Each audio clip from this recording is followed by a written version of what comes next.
doctor, the lawyer, the girl with 10 picnic. The preacher man and who call him Jumbie. All who is backward black nigga picnic. Don't mind his mansion and he live in shanty. His mother from Rockport, his father from Camden. And his Basil, Robbie and Murray. Shadow, Nello, Russo and Rosie. All are we is one big family. One family. One family. One love, one family. And well, one more day, well, not even one more day, but a few more hours. I must know. And we are, I mean, this has been a very interesting local government campaign, an election season. And we are happy to join in the last few weeks. Myself, Kwesi and Dari, everyone who would have joined in and sent comments and so on. And what we were on and continue to be on is a mission to educate, to inform the population, and to make sure that we don't end up in a situation where people are our population, our voting population, reaches such a place as if they feel as if fake news and misinformation is the order of the day. That is what we are. That is truly what we are about. But this evening we have a airtight production, like if it's Hollywood, right? Yeah. So we have, of course, someone, a surprise guest that will be joining us in a bit, right? But even before we go to that, we can talk about yesterday's Big Red Rally. Yeah. We had different parties, as they wind up the general election campaign. What I've had is tradition that the Saturday before every any general, local, whatever election it is, that is where the pace is at. The PNM was at Makoya, and what a big red sea of red that was people at. Yeah, and besides the amount of people, because there's a large crowd, is the energy from the people they love. The amount of young people I saw at that event. It had this thing where people would say that young people are interested in politics and that thing in the past, but the amount of young people I saw there, not only on the stage, because we had a lot of young candidates on the stage, but we also had a lot of young supporters, young PNM supporters in the crowd. So it was very, very nice to see. The energy was amazing. But the highlight of my day, when I heard it, I feel like if my heart, like your parents tell you something and it hits you and you really start to think about it. And to me, what Dr. Rowley did there, instead of using the platform and his final time to address the nation before the general election, before this local government election, is he didn't try to take cheap political shots, but he spoke to us, the right thinking citizens of Trinidad and Tobago, us, the young people of Trinidad and Tobago, us, especially the young African men in Trinidad and Tobago. And he spoke to us. And there's a clip I want to bring on just now. And that clip, to me, it resonated. It hit a spot. I was in the crowd watching it, and I heard Dr. Rowley. I was like, wow. And I saw so many young people next to me. They were, they felt it. And I think that I saw it going, on TikTok. It's being shared and spread everywhere. But I want tonight, this evening, for us to share that clip. Ed? Ready, Ed? Because we have to stop this foolishness. Everybody is a free country. You're free to associate. Under our constitution, there's freedom of association. But I'm imploring you, do not associate with criminals. When they're calling on the young people to knock matic and fire bullet and empty clip, tonight, I want to call on all our young people, especially our young men of African descent. Put down the damn gun. You are causing enough pain to your mother, your father, your neighbor, your community, and this country. Put down the gun. All over this country, the government is opening up opportunities to allow you all to make something of yourselves. Because if you live by the gun, rest assured, a gunman will make sure that you die by the gun. So, ladies and gentlemen, good evening. Thank you all for joining. I'm seeing Shanika, I'm seeing Mosi, I'm seeing Shireen Jacon. I'm saying that Dr. Rowley's message yesterday was a national message. It was a message of unity. We all agree that as a nation we have challenges, and Dr. Rowley's message yesterday was on point of what a leader should say. How do we unify the people? So his solution to some of the challenges that we have as a nation isn't one to further divide us. His solution is one that everybody could agree on. Everybody in Trinidad and Tobago could agree that the call to ask young people to put down the gun and take up opportunities that we have available to them is the right call. So I just want to echo the sentiments of our political leader. And Kareem, it reminds me of 2012, I think it was. Scott, I think probably was 2012, when we had the launch of the Heliconia Foundation at the Marriott. And he spoke to that room, and it was one of the times that I distinctly remember Dr. Rowley really honing in on me as a young man and asking you to take responsibility, asking you to, focus on your country. And I think yesterday at the Macoya venue at the Big Red Rally, Dr. Rowley spoke to Trinidad and Tobago. He spoke to a at-risk community, and he spoke to the nation. Well, yeah, most certainly. And when I heard that, I pick up my phone and I was having a conversation with a brother who I want to our special guest this evening, who I want to bring on board. Ed, we could patch in our brother. We could patch in our brother. Yeah. Good evening. Good evening. Who are my brother? I feel the mic might be mute. No, Ed, we're not hearing on this side. You hearing us? You have thumbs up here, right? Perfect. All right. So, brother, you heard, yesterday the Prime Minister made a call, a serious call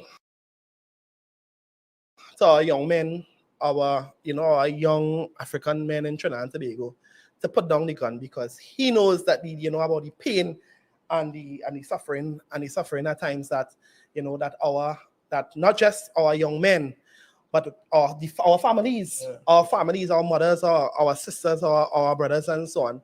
And we went from the last few weeks, talking back and forth with regards to load up matic, encouraging a kind of level of monsters out and killing song and so on. And I know, brother, that you have most certainly made your career and make it your life's duty, to try to sing positive music, to preach positivity into the minds of our young people. And I want to know what were your initial thoughts relative to this whole situation here involving of course the promotion of guns and gang violence, and on the other hand you have the Prime Minister calling for us, our young people, to put down the guns. Yeah, well, from a nation where we lie, and that's something we definitely struggle with, crime, murders, and that's something we find it hard to curb because of what's going on. Someone was asking me, what really happened? I went away. That's asking me, boy, what really happened to Trinidad and why Trinidad? I said, boy, right now Venezuela happened to Trinidad. Because we're so close to the border of Venezuela. That is why we have that struggle already. And, for real. Why I'm saying if something not good in 2012, it wouldn't be good in 2023, and not because it's a time for campaign and that is the hype, or that's what the youths like, and they would feed them it. So I was a bit hurt because again it's completely against the message that I carry. I tell people I am governed by the rules of God, in terms of my beliefs and stuff. So when I heard that on a platform like that, I was a bit disappointed, because it's totally opposite to what we preach, So I'm guessing that they would take the approach of You know, that's what the youths like, so give them it. You know, and what I say is, I still, because I have friends who sing that type of music and glorify that type of lifestyle. And they'll be like, boy, we really doing nothing, but that's what they like, and that's what they know, so give them what they like, you know? And what I say to combat that is, if my parents would give me what I like as a youth man, I didn't like candy, my teeth would have been rotten out or no. It's not because somebody likes something, you give them it. You know, then I have some friends who sing such that type of music and stuff, and they would say things like, boy, the youths them don't know that is what they know, so we just gave them what they know. You know, For real. and that is something that has disappointed me, because I tell them growing up, I said, because they know that, we ought to teach them and show them something different, you know. Pitbull, I use the example. I grew up minding a lot of pit bulls. I used to sell pit bulls and stuff. And if there's one thing I know about pit bull, they have the unnatural aggression. And because they have unnatural aggression, you don't really teach a pit bull aggression. You teach them discipline, you know. And these youths, they already have this natural aggression because of where society placed them and whatever situation they're going through, you know. And to feed them with that kind of thing, you know, is totally unacceptable. Unacceptable indeed. And Jaron, I am so happy that we have young people like you who, in spite of opposing forces, continue to spread that message, to play positive music, and you know, that you're fed up of the gunman song, and as entertaining that type of behavior might be, we see the results and we see what is happening in our communities. And it's just so good to know a brother like you, to be able to reach out to a brother like you, to have a brother like you speaking to the young men of Trinidad and Tobago who really live in that positive life. And every time I see you, that's where you live now. It's not like you're putting on this persona to sell out your show. You're putting on this persona to get votes. You live this life of peace and positivity. But John, what do you say to young people? Because we know that the government have a series of programs, and even one such program, for example, is the Amplify program under the Ministry of Youth Development and National Service, where the government is providing free of charge some courses to have young persons be able to produce your own music and learn and truly learn music from a ground up approach. What do you say to what would you say to our young people who believe that only singing about violence and only glorifying gangsters and gang leaders, that only that is fashionable in Trinidad, only that will make them big in Trinidad and Tobago? What would you say to our young people, you know, who tuning in, who listening to in Trinidad and Tobago relative to that message? I love the question, but it's honestly becoming a difficult discussion, because now the evidence there for them to see that, hey, that is the music that is get the big up. That, because the reality is that plenty, not just genres, it have plenty of other positive, conscious. Now I'm a gospel artist. I sing Jesus and positive music because I'm from the hood, as they would say. But these youths really seeing that, hey, that is what is getting big up, that is what is getting forward. And I guess that is where the devil designed it. You know? What I try to do is I try to show them, all right, let's watch the facts, let's watch the reality of it. That music that they're singing, there's evidence that a lot of those guys that was singing that music, they had to choose a side, and because they chose a side, they're no longer with us. For real. You know? Because of that is something you should stay away from, because the evidence is there that if you indulge in such, you could get hit. Sure. You know, nothing can hit you. You know, so that's why I just try to use and advertise to them. Hey, look, I thank God that I'm like the other night I was talking to some people by a bar, you know, and I love that's the way God had to be. I just meet people and reason and relying, you know. So we was reasoning and you know, some people were kind of clown the thing and say, but I did church man and yeah, you sing the song and nah boy, I like badness, I like this, and I said I know no problem, but your favorite artist that you like can't line with you. How I line with you? Because you might put yourself in danger. Yeah, you know, you're making sense, you know. So that has been the angle I decided to show the youths that, hey, try not to indulge in that. We see in that every day. And that seemed to be the norm. But what does make you different, is when you go, as they say, like the salmon, you swimming in a different direction, not because Yeah, everybody going against the this way. tide. I going against the tide, even though I was telling them, even when you're going against the tide, it has something there waiting on you, because it has bears and things waiting the same way. But at least you're not going where everybody going. You're not going that direction or doing what everybody doing. Yeah, yeah. So I Well, encourage the youths, to focus, build your craft. You love music. Don't go that way. It don't make sense. You might get a little forward, you might get a little following, you might get a little likes, but you could put yourself, you could put your life in danger. yeah, brother. And I want to thank you for taking time out of your Sunday evening. I know you have your video shoot to go and do. And it's such a positive message and right on time. Because whilst the Honorable Prime Minister Dr. Keith Rowley is calling on our young people to put down the guns and make use of positive things that the government has to offer. You tonight is even further in that message, and you're essentially telling the young people, put down even the gang violence, put down the gun tune, the glorifying of gangsters and so on, because it only have one way. So, brother, we thank you very much for joining us. We're very grateful, man, brother.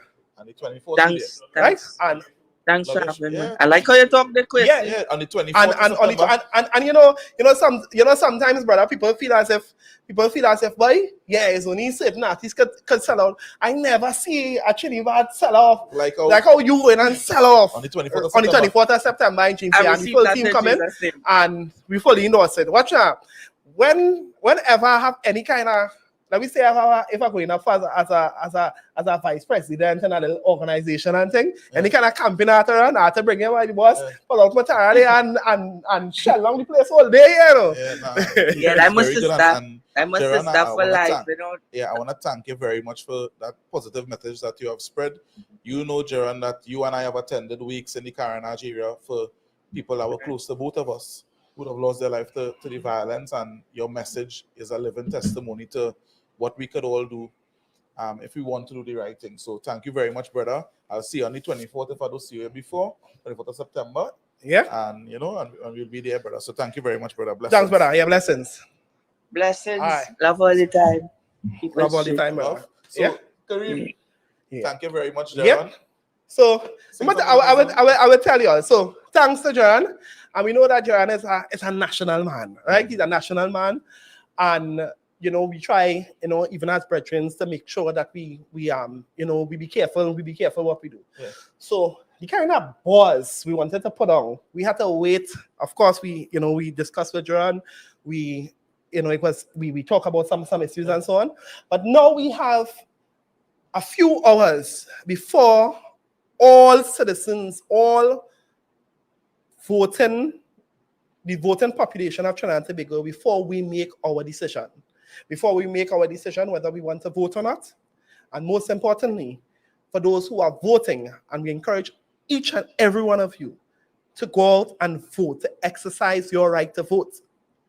But we're also saying that this is a very short time now that you have to get up, pray, bathe, brush your teeth, eat something, get ready, get a neighbor, get a friend, get your brother, get your sister, get your children, and we go to the polling station, and of course we vote resoundingly for the right choice, the only choice, the People's National Movement. Brothers and sisters, I said that the earlier part of the show we wanted to deal with more of a nation building, of a community aspect. But the truth is, we also have to look at this choice that we have to make.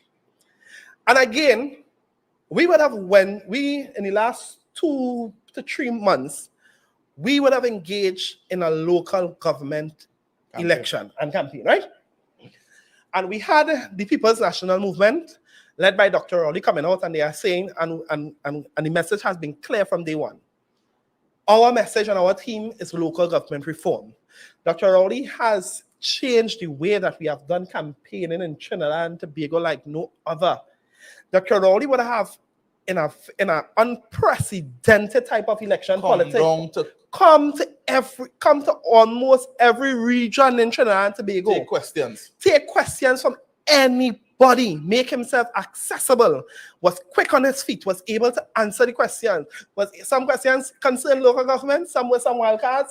He took all of them and he was able to answer us and to hear our concerns and to hear our cries and able to tell us how local government reform will better our lives and our community. And for that, Dr. Rowley must be saluted. Of course. You know, he could have taken that opportunity night after night to have big rally. And people, I remember Dr. Rowley saying, hey, this is not a big bacchanal local government election. This election is serious.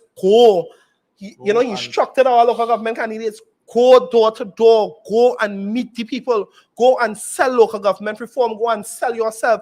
And that is exactly the campaign that the PNM have run over the last 2 to 3 months. Yeah, and especially I saw candidates like Teresa Lynch. Woo, Teresa. Working hard every day. And you know what was even great? A lot of people just stumble upon Teresa.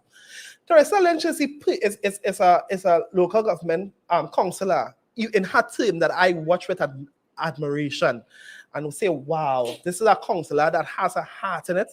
This is a councillor that put in the work, that pushing.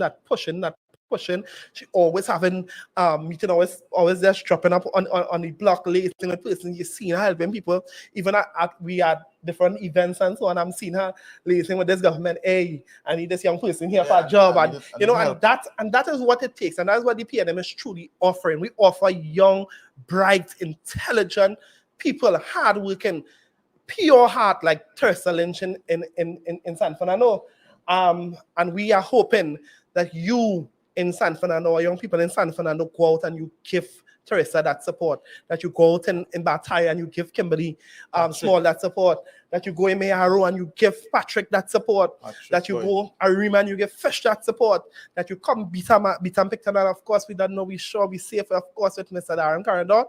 And so these are the things that we are talking about. And on the other side, of course, we had a campaign that focused nothing on local government reform. A campaign that was focused 100% on creating fear, on encouraging violence, on encouraging lawlessness, on trying to move our civilized country to a country of mayhem and chaos. And they always say that the alternative to the PNM is chaos and confusion, and it's so true, and we saw it. So we have the PNM on one side, local government reform. Dr. Rowley candidates going door to door. Dr. Rowley come region to region and giving us access to them, making sure that he could hear, he could listen, he could sell the local government reform and sell his government based on performance and so on. And what you had on the next side? You had Kamla Prasad Bisesa on one side. Then you had joining her to eat back his vomit, Gary Griffith. And then, of course, the last of the threesome, you had Jack Warner. And we have to judge them. And the right-thinking citizens of Trinidad and Tobago, the ones who are not, we're not even putting you all in the category who would be easily swayed by the gun talk and feeling as if somebody using our cultural appropriation to try to sound like us and look like us and pretend they are us in order for us to go. But to the young professionals that benefited from programs like GATE and continue to do so, the young citizens of this country that was educated through PNM policy from nursery to primary school to secondary school to university, you, the young professionals in Trinidad and Tobago, I know that you understand what is integrity, what is professionalism, what is decency. I know that you understand that. And this time around, we must make a call on you that this local government election is about us as well. Yeah, so Ed, you have this stuff lined up? It's about us. Yeah, Ed. I want to ask Trinidad and Tobago before we play this video, our young professionals, is this what we are going to accept? Is this what we are going to show here on this video? Is what we are going to accept, our young professionals in Trinidad and Tobago? Play that tape with Jack Warner. Jack, before his Section 34 deal with CAMA, we have said it quite clear that under no condition we'll go to the UNC. We cannot impose on this country anymore one of the most corrupt government this country has ever seen. Never in this country's history Have you had a whole government that is totally corrupt? There is not a single minister you can point a finger there and say who is clean. And Mrs. Prasad Bisesa is aware of all of this. Basdeo Pandey and Patrick Manning were right, and I was wrong. Kamala is unfit to govern. Kamala's most corrupt act in 5 years involved Kevin Ramnarang, Kamala, and SIS. My friend, this is a fraud. This is a fraud. And any serious government, any serious country, any serious society would have, of course, by now, have imprisoned all of them, lock, stock, and barrel. Lock, stock, and barrel. The time has come when this country must see Kamala en masse. Our worst nightmare is Kamala Prasad Bisesa. Those people in the government, in the cabinet, that their experience is in banditry. Their experience is in thieving. This is Jack after his Section 34 deal with Kamala. If you recall clearly, it was I who brought Mandela to this country. I say Mrs. Prasad Bisesa is the Mandela of local politics. As I said, Mr. Warner and I, we're not tooting. Whatever differences are minor matters, minor matters. Brothers and sisters, our young professionals in Trinidad and Tobago who went queuing, who understand the law, who understand the legal systems, who understand governance in Trinidad and Tobago, who understands the Integrity in Public Life Act, who understand what our parliamentarians ought to be doing. I want to ask you young people, Jack Warner said that any serious country or any serious people or any serious society would reject Kamala. And I know that Trinidad and Tobago is not only a real place, but we are a serious place of educated young people. We are people that invested heavily in education from nursery to tertiary. A country that would have invested in not only in academics, but in a lot of trade, through CCC, through MUS, through YTEP, through HYPE, through MILA, through MyPath, every different avenue. Our country has invested in our education, invested in our life skills, invested in who we are today. And I want to ask you, if on the other side they are coming together, and after they will have served a term led by Mrs. Kamala Prasad Bisesa, you have had Mr. Jack Warner come in and telling Trinidad and Tobago, in all seriousness, that no serious people, no serious country will accept Kamala Prasad Bisesa or that type of governance ever again. And I want to make a call to you. This is a call to national duty, Trinidad and Tobago. Voting is important. Voting is not only your right, but it is your duty. We don't allow, Barack Obama said once, he said young people don't even allow their grandparents and their parents to choose what kind of music they play. He said that we wouldn't let them choose our playlist. Why would we let them choose our representatives? Why would we let them choose people who will determine what kind of country and nation that we have, Trinidad and Tobago? And I want to ask you, young people, or young professionals, or young men, or young women across Trinidad, I want to ask you today, would you sit back and allow your parents to determine who are your representatives tomorrow? Are you going to sit back and allow persons who are easily swayed by the misinformation and the lies projected by Mrs. Kamala Prasad Bisesa, Jack Warner, and Guy Griffith to infiltrate our homes and our young people's minds? We are not going to allow that. And that is why this is my call. This is my call for our young people, our young professionals, to please see tomorrow's local government election as a call to national duty. Let us do our civic duty tomorrow. Let us get up and go out and vote. Let us take our young people, take our parents, take our cousins, our brethren, our neighbors, and let us get out there and vote. Because on one side, they are telling us exactly who they are. And when people tell you who they are, our parents say, believe them. Believe, I am begging you, Trinidad and Tobago, believe the real Jack Warner. Jack Warner now is just fighting for survival. Jack Warner now is just fighting to prevent extradition. Jack Warner now is just fighting for Section 35. I want you to believe the real Jack Warner in 2015. The real Jack Warner who knew that Mrs. Kamala Persad-Bissessar was the worst option that Trinidad and Tobago have. And I want to ask you today to please believe Jack Warner, what he said about Kamala Persad-Bissessar.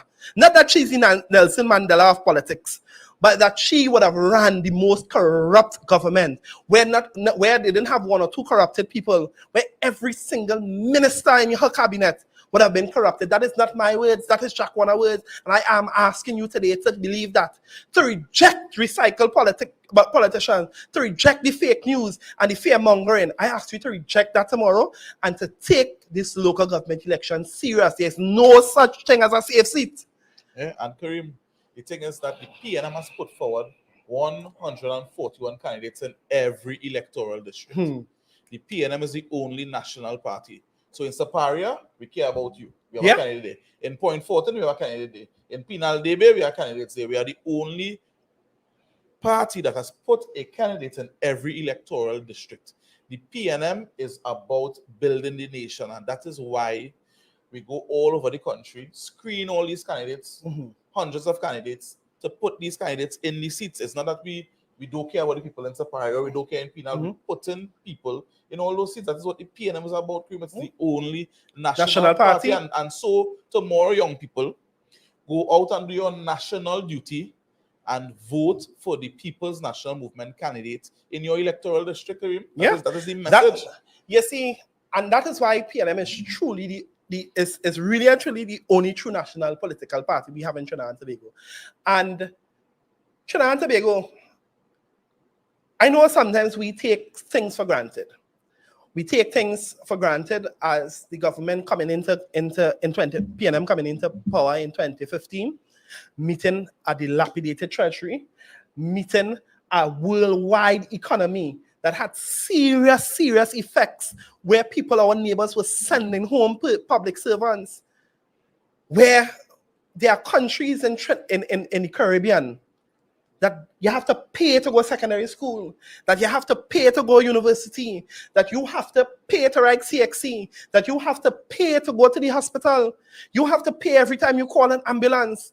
And whilst we may take these little things for granted, we have to remember that it is the PNM that brought us back to stability. It is people like Stuart Young who went with the confidence and the strength that Dr. Rowley would have put in him, and went out there across the world and renegotiated contracts in order for us to have these basic things going. So why is of course we didn't expect the grand spending, because of course the world was sending home people in the pandemic. When across the world, people were losing their jobs and were not being paid and were home and were literally suffering. We have to remember that it's our caring political leader. It is our Minister of Finance who would have ensured that we had the finances to run, whether we had to borrow, whether we had to dip in the Heritage and Stabilization Fund, in order to ensure that not one public servant, not one CPAP worker, not one URP worker, not one government worker of any state agency would have lost their job, would have got the full pay. That is what, ladies and gentlemen, that is what Trinidad and Tobago, that is what this government has done. And we must not take it lightly. So when I say we must not take it lightly, we cannot say this local government, yes, it's about local government issues. Yes, it's about reform. Yes, it's about our councillors, electing councillors. But let's also say that we are giving a vote of confidence to Dr. Rowley for his human service to Trinidad and Tobago. And Dr. Rowley is a patriot. He's a countryman. He represents sober leadership. And for him to have guided us through these difficult times for the past 8 years, tomorrow is important for us as citizens to work. We have put in the work. We have gone door to door. We have put in the work for 8 years, and we are at the point now where we are bringing reform to you. As Trinidadians, as members of the People's National Movement, we are asking you to go out and support all these candidates. These candidates have worked hard. They deserve your support, and there is no cockiness. We're not saying that there is no safe seat. Every seat we are asking Trinidad and Tobago to come out and support. It's important that, I mean, as Kareem brought up just now there, how we have to renegotiate all these gas deals. And I mean, we live in a society where there's an opposing force that is calling for sanctions on our country. There's an opposing force who's saying they don't want the gas deal. Ed, you know what we have? We have opposite. We have a opposition leader who says this to Trinidad and Tobago. Ed, run the track, Ed. Run the You track. have to support your party. You say you support country before party. Well, go to hell. Go to hell. That That's when the politics, they think it's about all about them. And to come and tell you that if you put country before party, you must go to hell. Well, I want you to go to the polling station and send her right there where she wants to go. This is a call to national duty, Trinidad and Tobago. This is a time to show if we are going to put party before country. Trinidad and Tobago, the People's National Movement, is saying to us that we put country first. We put country first. In every decision that we make, we put country first. We with local government reform, understanding that right now we have 7 corporations and the UNC have 7 corporations, but we are employing every single municipal corporation. That is what you call putting country before party. And we are asking you to get up tomorrow morning and you put country before party. You support the party that puts country before party. This is your call to national duty, Trinidad and Tobago. Come out tomorrow. I ask you to go to the polls. I ask you to vote resoundingly for every single PNM candidate that you see, because there is no such thing as a safe seat. And even if you are in a seat that may be deemed UNC safe seat or PNM safe seat, it is the same energy that we want from you. We want you to go out and vote still for the People's National Movement. Vote strongly for your candidates who have worked hard, your candidates who have decent, who have decency and honor. Whether you have a Washington, a Jordan 1s, a Yeezys, a slippers, go out and vote for the PNM. Whether you have a Air Force 1s, a Adidas, a Puma, a Louis Vuitton, whatever you have, lace it up. If you have rubber boots on the ground, whether you're wearing your Crocs, go out. Go out. Kareem, what time tomorrow are you voting? Tomorrow, I feel I want to vote 601, The way all things looking. I'm so excited. I know I have some mobilization to do. I have some, and that's the next thing too. And we want to call on the young people in our party. Tomorrow, make that sacrifice. I'm asking you, not just to focus on voting or bringing persons with you to vote, but to see how many people you can encourage to go and vote. Yeah. Whether it's driving your car and telling persons, hop in, come for a drop. We are calling on you to be patriotic tomorrow. We are calling that you would be stand and counted tomorrow. That when the ballot box are closed and when we meet in Balisay House, and that when we say that and when the victory is announced for the People's National Movement, that you know that you was a part and you form part one by one, that you form part of what is the greatest power shift since independence, that you are going to form part, brothers and sisters, of local government reform, that you are going to form part of showing just not just how great the People's National Movement is, but how mighty Trinidad and Tobago is. That we are people that are educated, that would have listened to a campaign and would have chose right from wrong. That we would have listened in a campaign and pay attention to know who is serious about local government and who is not. We would have paid attention in this local government election to know, brothers and sisters, what is the difference between a corrupted bunch of fools and idiots who is just trying to do nothing but protect their position in opposition? And you would know the difference from a political leader who has made himself accessible, who has came to your doors, who could have had it. Nobody can have bigger rally than the PNM. Let me be real. Nobody can have bigger motorcade than the PNM. Let me be real. Nobody, no political party in Trinidad and Tobago would ever be greater than the People's National Movement.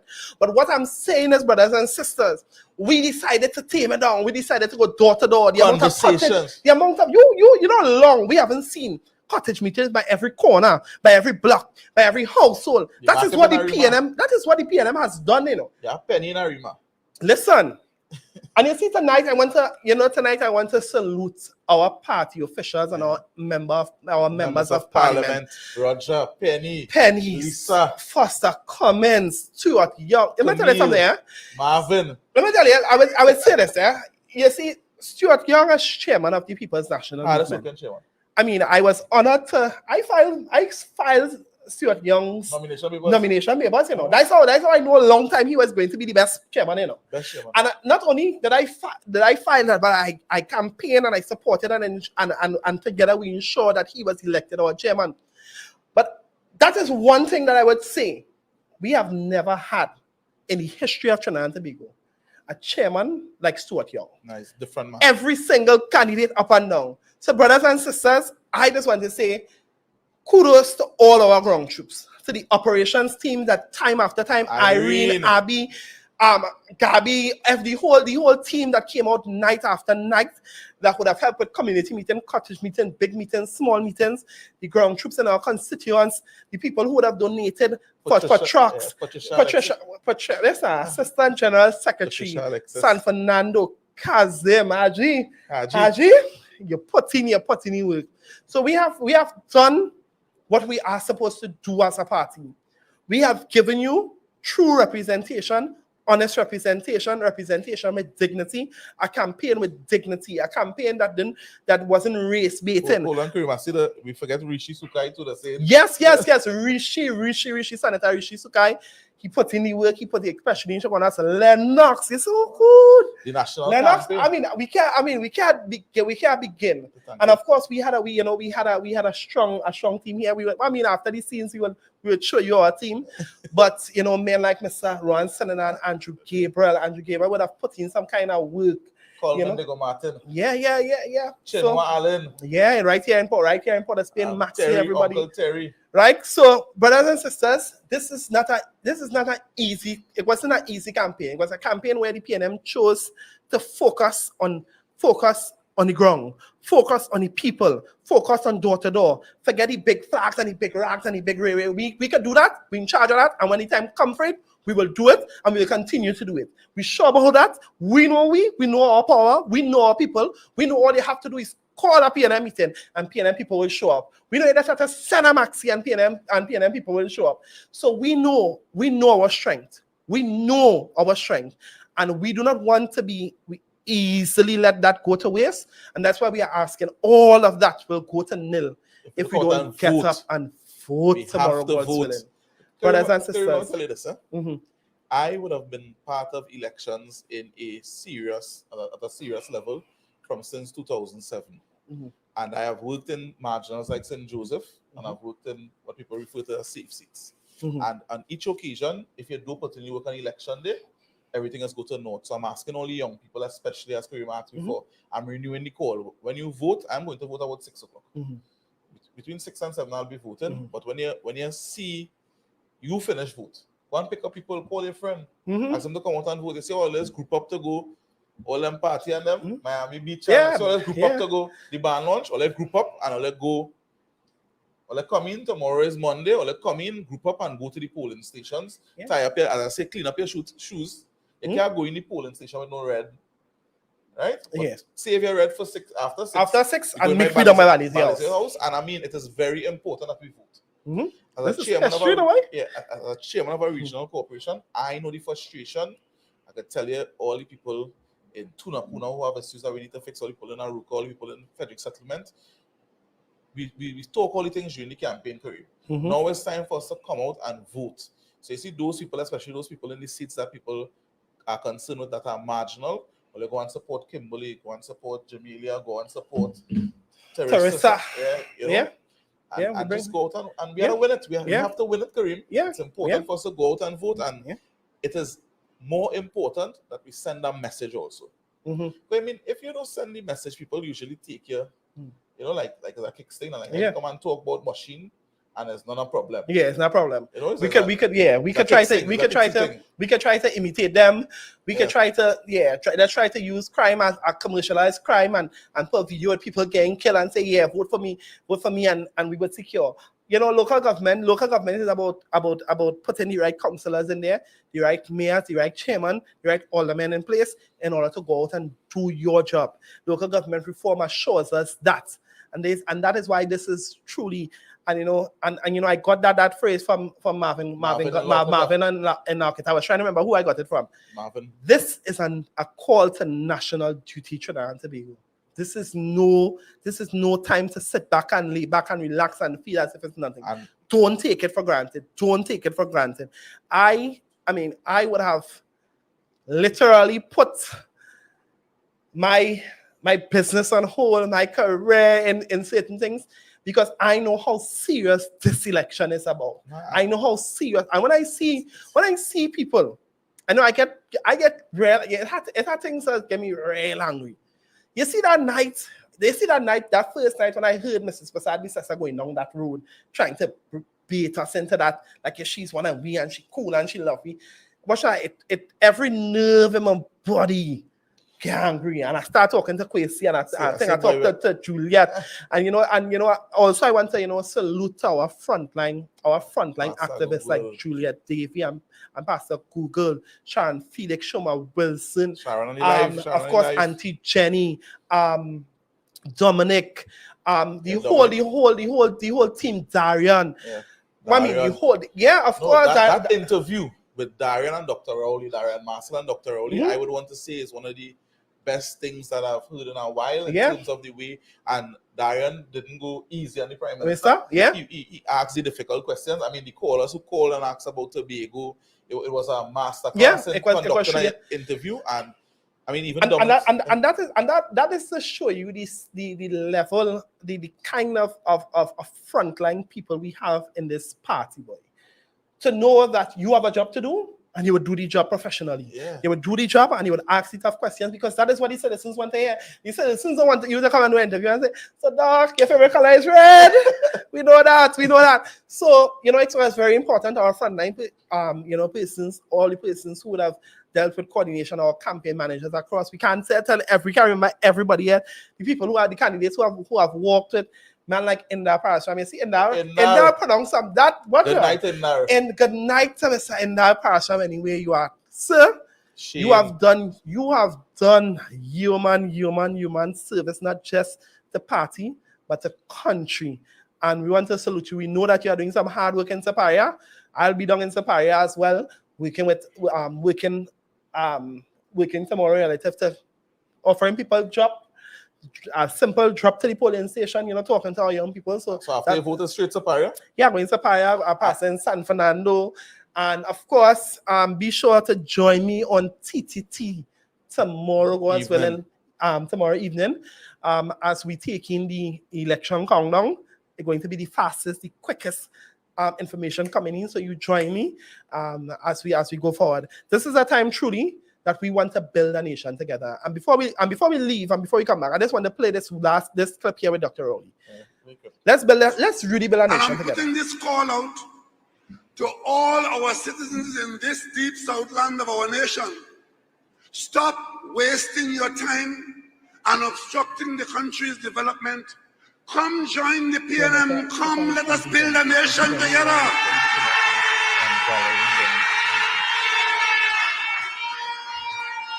As Merchant would have said to us in song, come my brother, come my sister, come, let us build a nation together.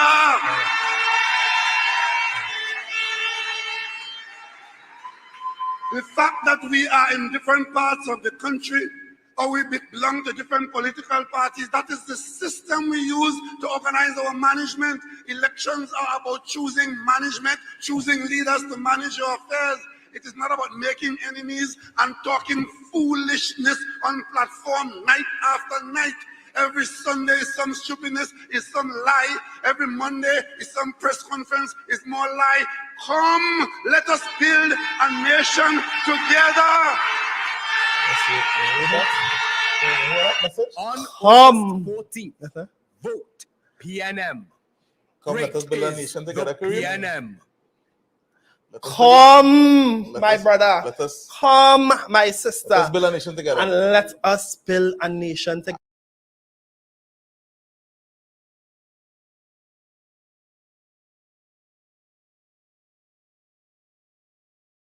And I mean, Kareem, it is really important for us to go to sleep tonight with that message in our head.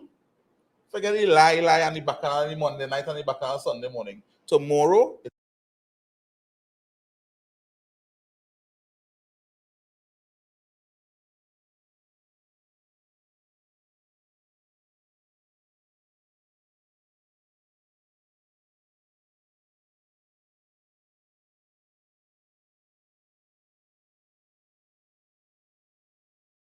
is about a nation together. We call on you to please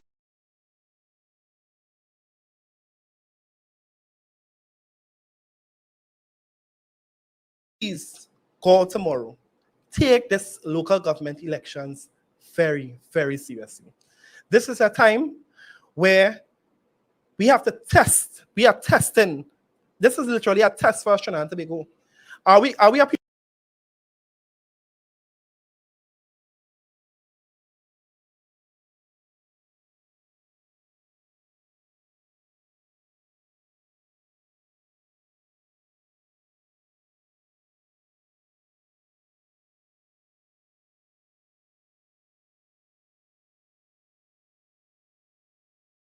People that are going to accept corruption?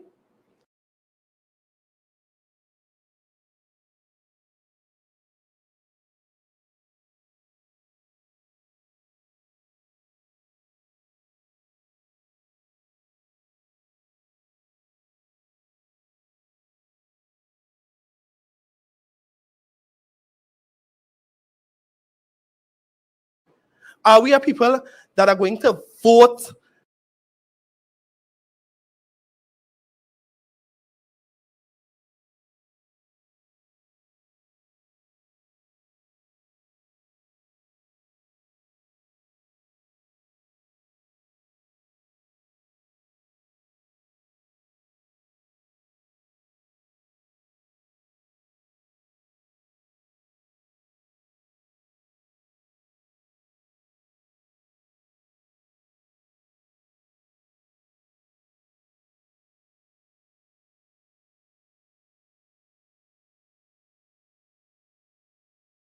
concerns about local government because he know that this is a local government election?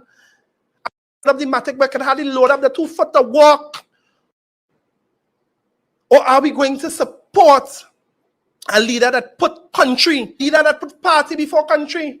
Trinidad and Tobago, the choice is yours. I know where I'm standing. I know who I am supporting. I know which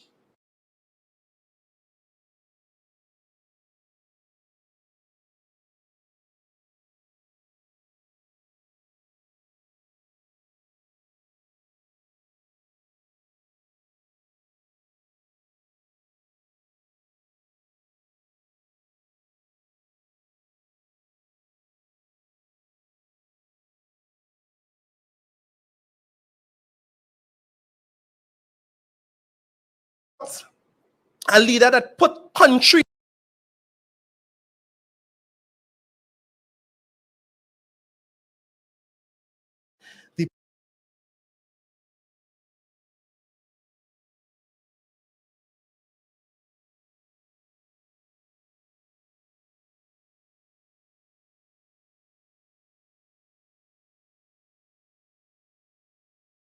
the Honorable Kid Christopher Rowley. Swoop the booth.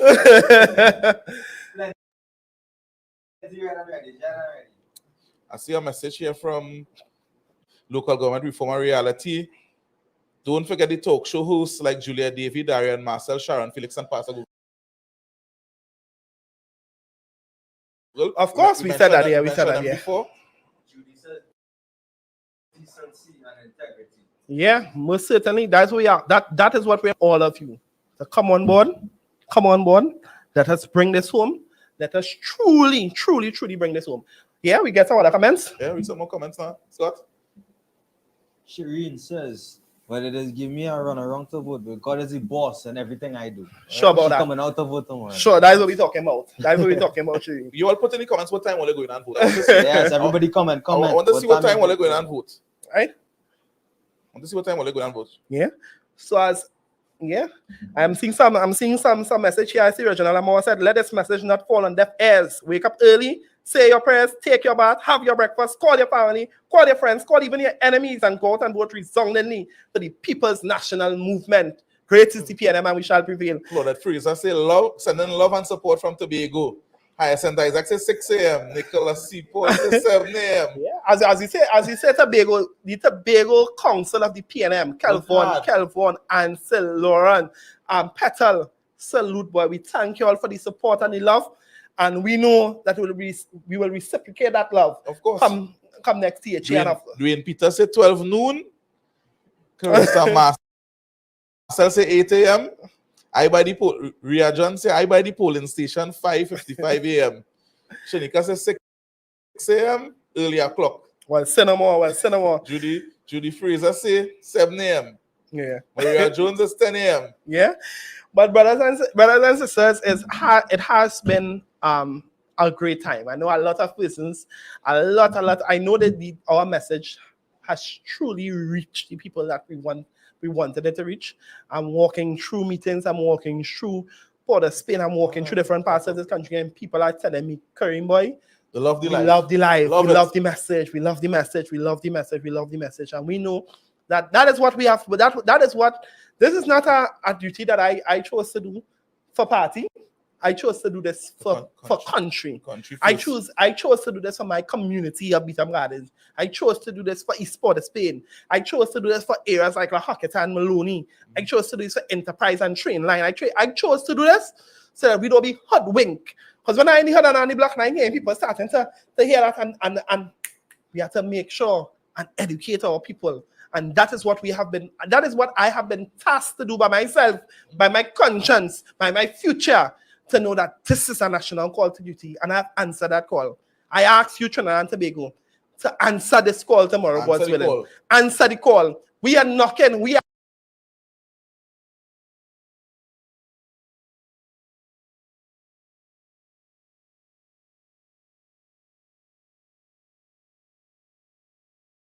are calling on you, and I'm asking you to pick up that phone, answer the call, go out, do your civic duty, vote resoundingly for the People's National Movement. Thank you very much for joining. Thank you very much for sharing. And maybe, who knows, we will try to do this from time to time. People have been telling me that they want to do it. They want me to do it every day and every 2 days and every week. But boy, I can't make it. God. But we will see how things will. We'll see how things will go. I have no problem. Making myself. Let me tell you this. This has been a lovely campaign. It has been exciting planning these lives with you and the entire team. Shout out to Endale wherever he is. That fraud of the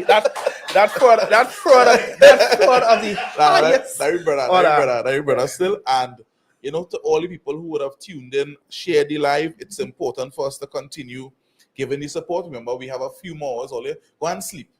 As you finish, once you're not working in the polls and you have to plan, you go and sleep. When you go to sleep tonight, just dream about dipping that finger. And you see all that talk about yellow is the code. You have an antidote for that. You see that red finger? Post that on social media after and show them. We want to see them red fingers. Tomorrow, that's red fingers. Them red fingers. When you tell me red fingers, we don't know what I mean red fingers. So, yeah, red fingers, that's how we going. That's how we rolling. Red. Code red. Code red. Brothers and sisters, code red. Code red. This is a call to national duty. Trinidad and Tobago, don't let us down. Don't let yourself down. Don't let them feel as if we could be easily fooled and bought out. Don't do it. Let us come out Let us go out to the polls. Let us take this seriously. Let us be a part of history. Let us be a part of history in the right way. Let us come out and vote in every single region for your PNM candidate. Great is the PNM. Great is the PNM. Great is the PNM. Meet we in Balize House after we have prevailed. Thank you very much. Thank you very much, Ed. Be safe. What we must do. Thank you very much, Ed. It's PNM. Beat them. So here is the reason why we talking reform. It's all about power shift. You handling your business. We talking about independence. So you make your decisions for your community. This go transform the whole country. We go beat them. This election. Direct choice is what the people say. It will take a stronger opposition to beat the PNM party today. The doctor says PNM reform is the way. PNM, he answered the call. PNM, it's power for all. PNM, he put you in charge. PNM, it's control at last. PNM, on election day. PNM, we voted one way. PNM. On August 14th, make the right choice. Vote PNM. Great is the PNM. The following process has been going on in local government for 40 years. You have a problem, a local problem, a pothole, a drain to be cleaned, or overgrown public areas. You take it to your council. Your council takes it to the council, agrees to a solution. Council makes a request to the CEO to examine your solution. The CEO sends it to the corporation staff. Both of the staff and the CEO do not report to the council. The solution to a problem is then examined. Engineering reports, surveys, estimate of costs. This takes 3 to 6 months or longer. When your solution is quantified, it is returned for the council's approval. The solution is then sent back to the CEO, where it begins its journey to the permanent secretary in Port of Spain for processing, and it takes months to be acknowledged. The permanent secretary then sends it to the ministry's projects unit for review, and may even query aspects of your solution. If they approve, it is sent to the finance and accounts unit to determine if there's enough available funds to pay for your solution. If funds are available, it is sent back to the projects unit with a confirmation and returned to the PS. It now goes to the Ministry of Finance to again be checked and await approval for a release of funds. When approved there, it then goes back to the PS in the ministry and every single desk it previously touched on its way back to your council. This is the journey of just one solution in the current system of local government. Imagine tens of thousands of problems and solutions that citizens require from local government all over this country.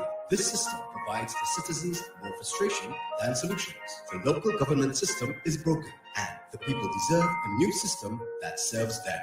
In a monumental move, the PNM government held 14 public consultations on local government reform, drafting a new system based on the voices of the people. This shift, the most significant since independence, returns power from the central government and bureaucracy back to the people. The reform elevates councillors and those they represent into an executive council, empowering them to manage their community's affairs. The CEO and staff now report to new council, enabling local decision-making without central government interference, and establishes a direct relationship with the Ministry of Finance, similar to the THA. This reformed local government system grants your communities the authority, autonomy, and resources to deliver services right where you are by those who know and live in your community.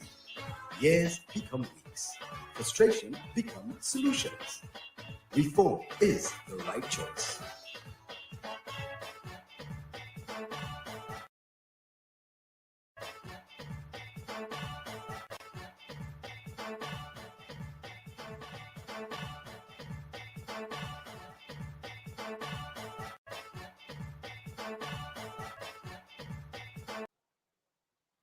The following process has been going on in local government for 40 years. You have a problem, a local problem, a pothole, a drain to be cleaned, or overgrown public areas. You take it to your council. Your council takes it to the council, agrees to a solution.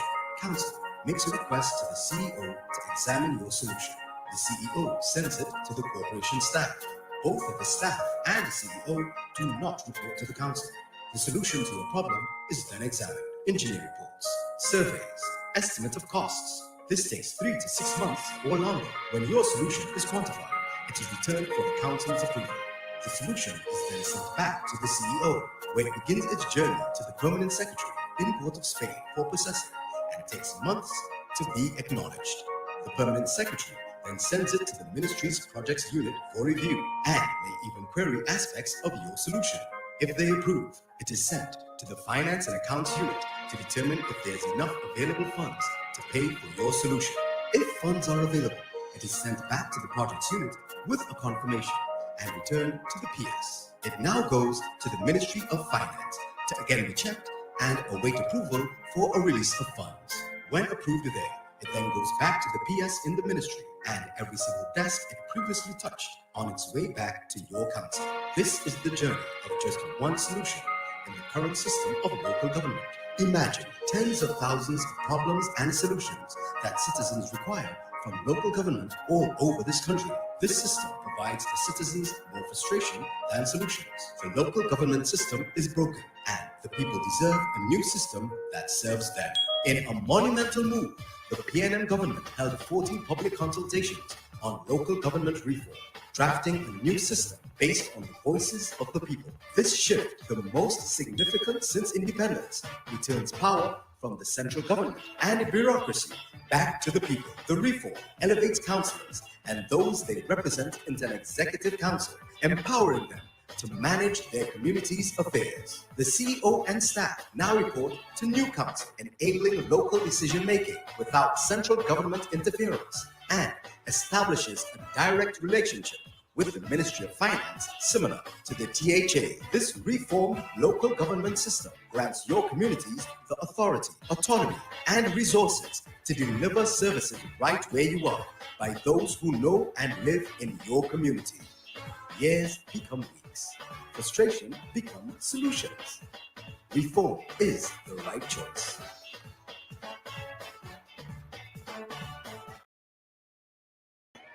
Would you believe that when the PNM came up with the idea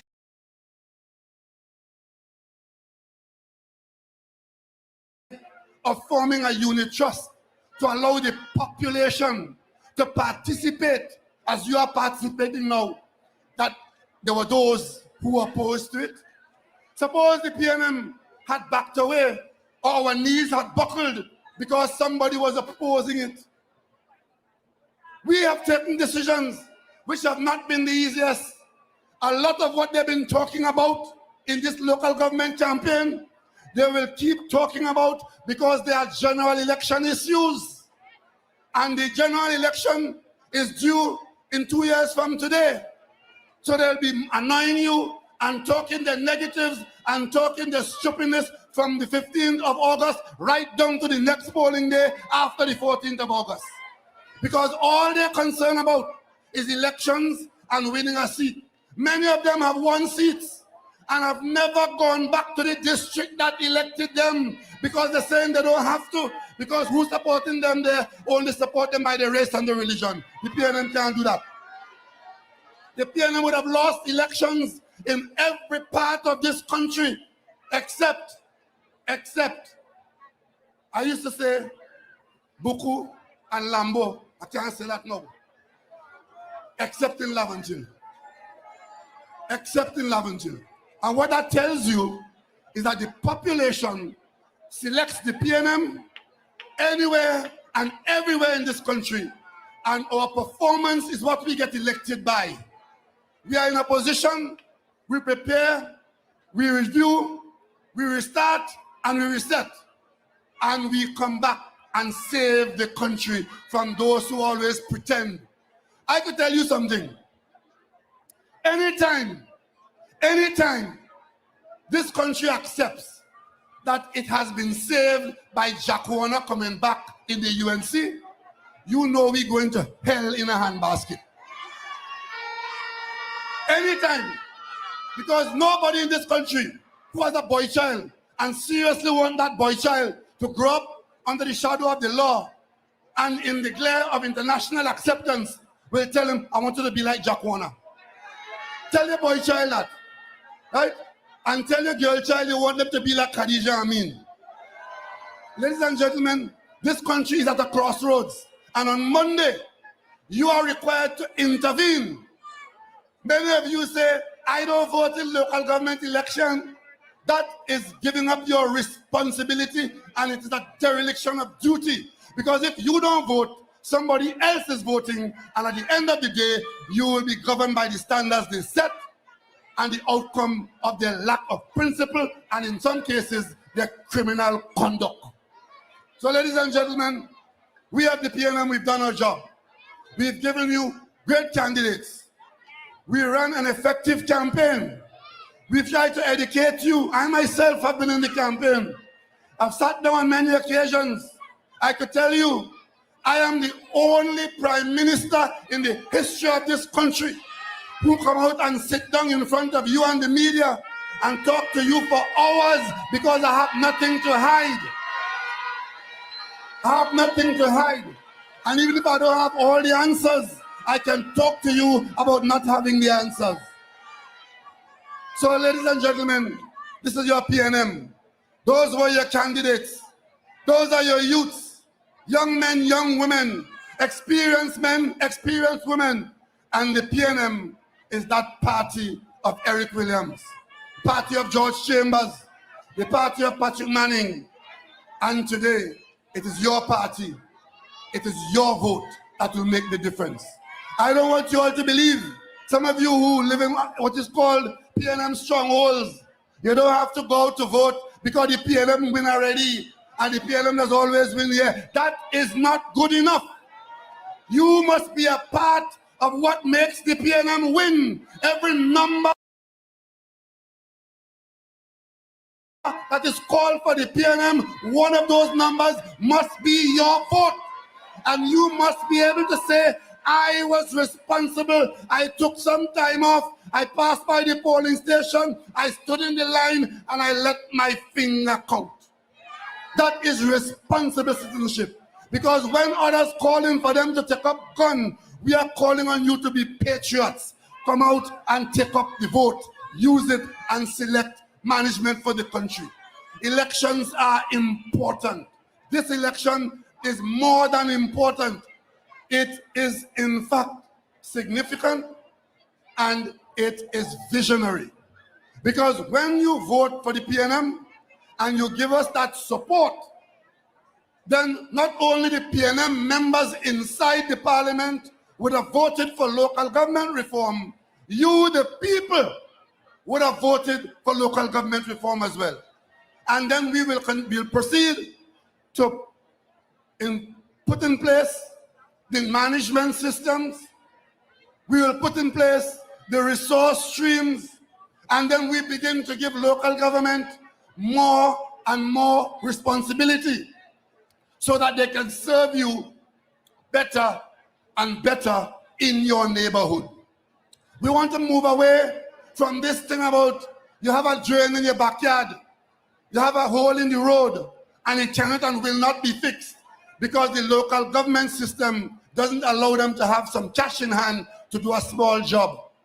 We want to move away from this system where councillors are elected and are only complaining that the CEO do this and the CEO say that and the CEO and the CEO. We want to give them executive authority where they will stay in office for a 4-year period, which is time to develop programs and to put effective contracting in place so you get better garbage collection. You bring more employment to your district. You hire more local contractors and you create support for the people who need support from the government.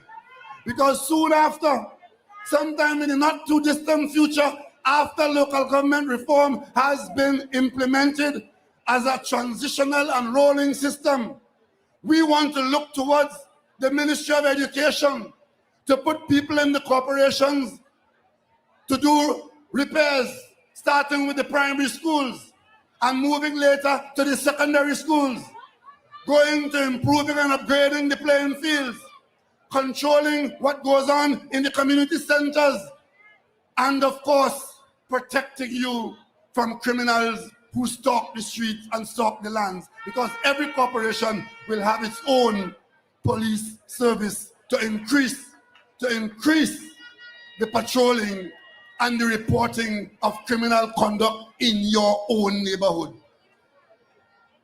What else can we offer in 2023? We offer you an upgrade and an improvement in the quality of your life. And that is why this election is different to every other local government election. It's different. This is the one that makes the quantum leap that takes us from the back years to the bright future. This is the election where every Burgess with a cell phone could be on a digital database to the corporation. So the corporation could talk to you on your phone and you could talk to the corporation on a program that you have. This is the era where every local government body could have a database of unemployed people, of people who need support or who are already on support for disabilities, and to ensure that those people get the money that Parliament said they should get, but now we can go to them which says that the corporation is looking at it. What that will do, it will remove a significant amount of the corruption and misallocation that attends the whole social service system. So, ladies and gentlemen, it is not good enough. It is not required to say, leave it just so. And the very fact that when we were consulting all these UNC leaders at the level of local government, some of them are parliamentarians who said, yes, it's a good thing. It's a good thing to be supported. And today, they're all on platform bad-mouthing it. It's simply because of politics. They don't want anything good for this country because they believe if things are going well in the country, it will redound to the benefit of the PNM. But the PNM does not exist for itself. The PNM exists for Trinidad and Tobago. And if good comes, it comes to all of us. And if bad comes, it comes to all of us. So, ladies and gentlemen, you only have to ask yourself, who started saying yes to local government? And who is saying yes on August 14th? And you come to the answer, only the People's National Movement. So, most things have already been done. What is left to be done is for you to come out and bring out all the people that you have canvassed, all the people that you know who are responsible, bring them to the polling station. Encourage them to come to the polling station and vote in support of the transformation that local government reform promises in Trinidad and Tobago. And when you would have done that, you would have done your duty to God and country. You would have prepared the road for your children to walk. You would have protected yourself from the wiles of those who don't know what they're talking about.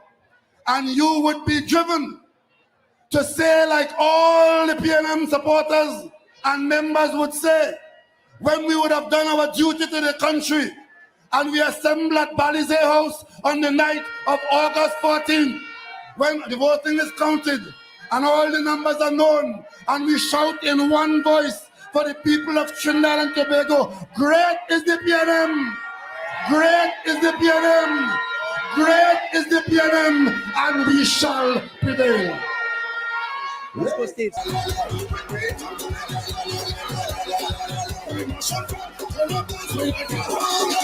Up next, we have the Rio Claro Regional Corporation for Kwakal African, a man who says Kwakal African, Emran Ali.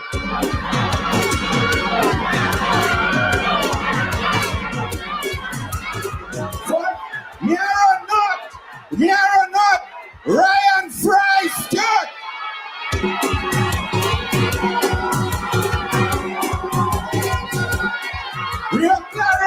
Rio Claro North, we have the young, strong, dynamic Janice Armstrong.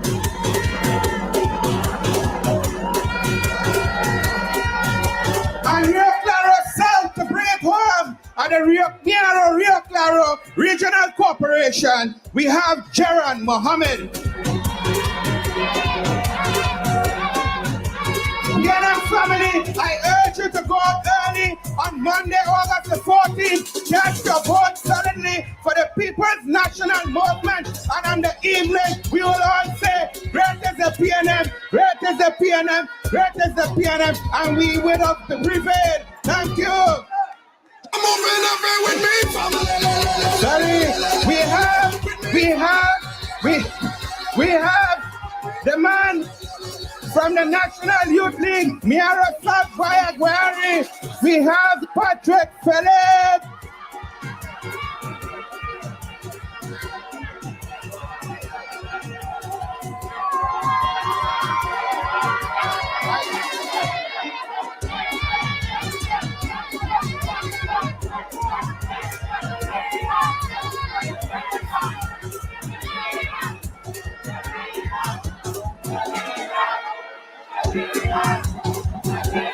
Brothers the PNM!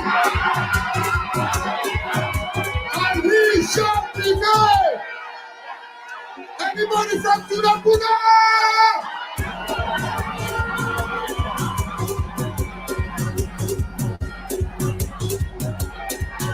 We are in Tunapuna! On board, Redford! And this evening, I am honored and privileged to present the candidates for the local government election for local government reform 2023, the Tunapuna Piako Regional Corporation.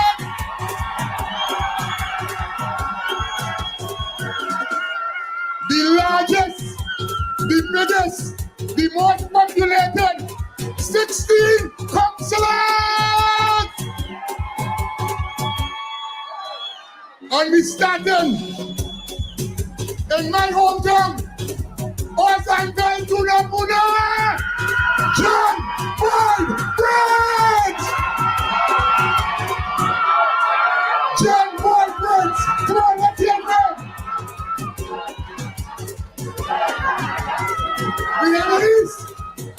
We have this because the Tunapuna Piako Regional Corporation encompasses 11 constituencies.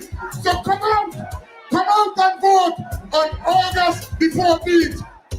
Blanchisseuse, Santa Rosa, and we have Sheldon, Roger, Moore. Sheldon, Roger, Moore.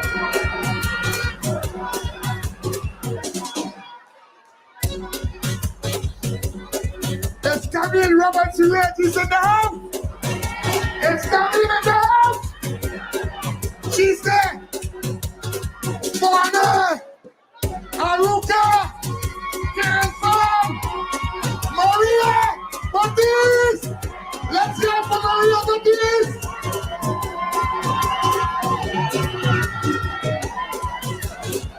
Tunapuna Piako, let me hear you. A man who served in 2010 when I became a local government councillor in Tunapuna Piako.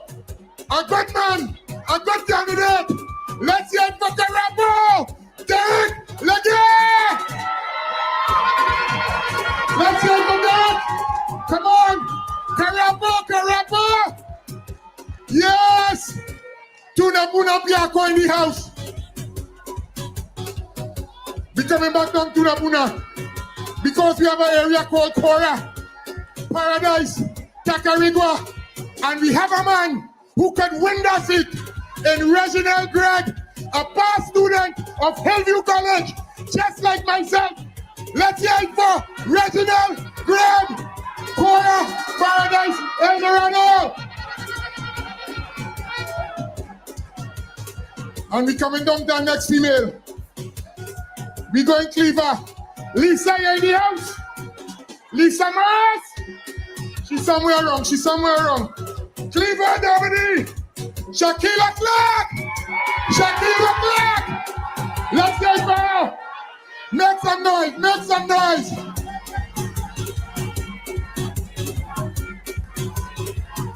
Shakila, Shakila, Shakila.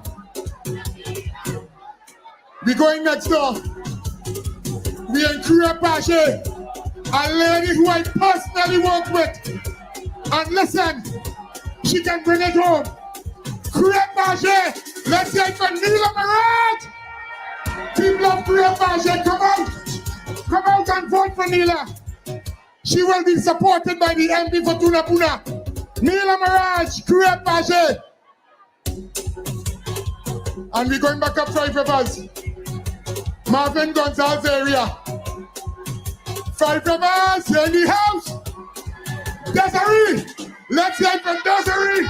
The Freddas Foster. 5 Rivers. Vote on August the 14th. Look for the Balize.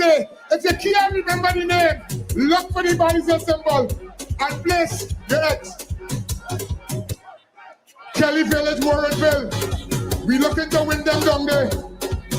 Alicia Ali, she already working in the area. Alicia Ali, Kelly Village, Warrenville. Let's bring it home. La Florissa, Lopino, Dwayne Mora. He coming again. Let's hear it for Dwayne. Mora. Dwayne Mora is the candidate in La Florissa and Lopino. Oh gosh, there's the man I have to vote for. Even though the MP for Tunapuna, I just vote because I just voted in Orange Grove, Trin City, and I voted for Josiah Austin, the man, my candidate, Orange Grove, Mokoya, Trin City. We trusting in Austin. We coming back over to Tunapuna because there are three horses in the race. And we're going up Santa Margarita. We're going up Maracas. We're going up Akono. Dr. Nayan in the house. Maracas, Santa Margarita. Nayan in the house. We voted for Chuda Noriega. Chuda. Maracas.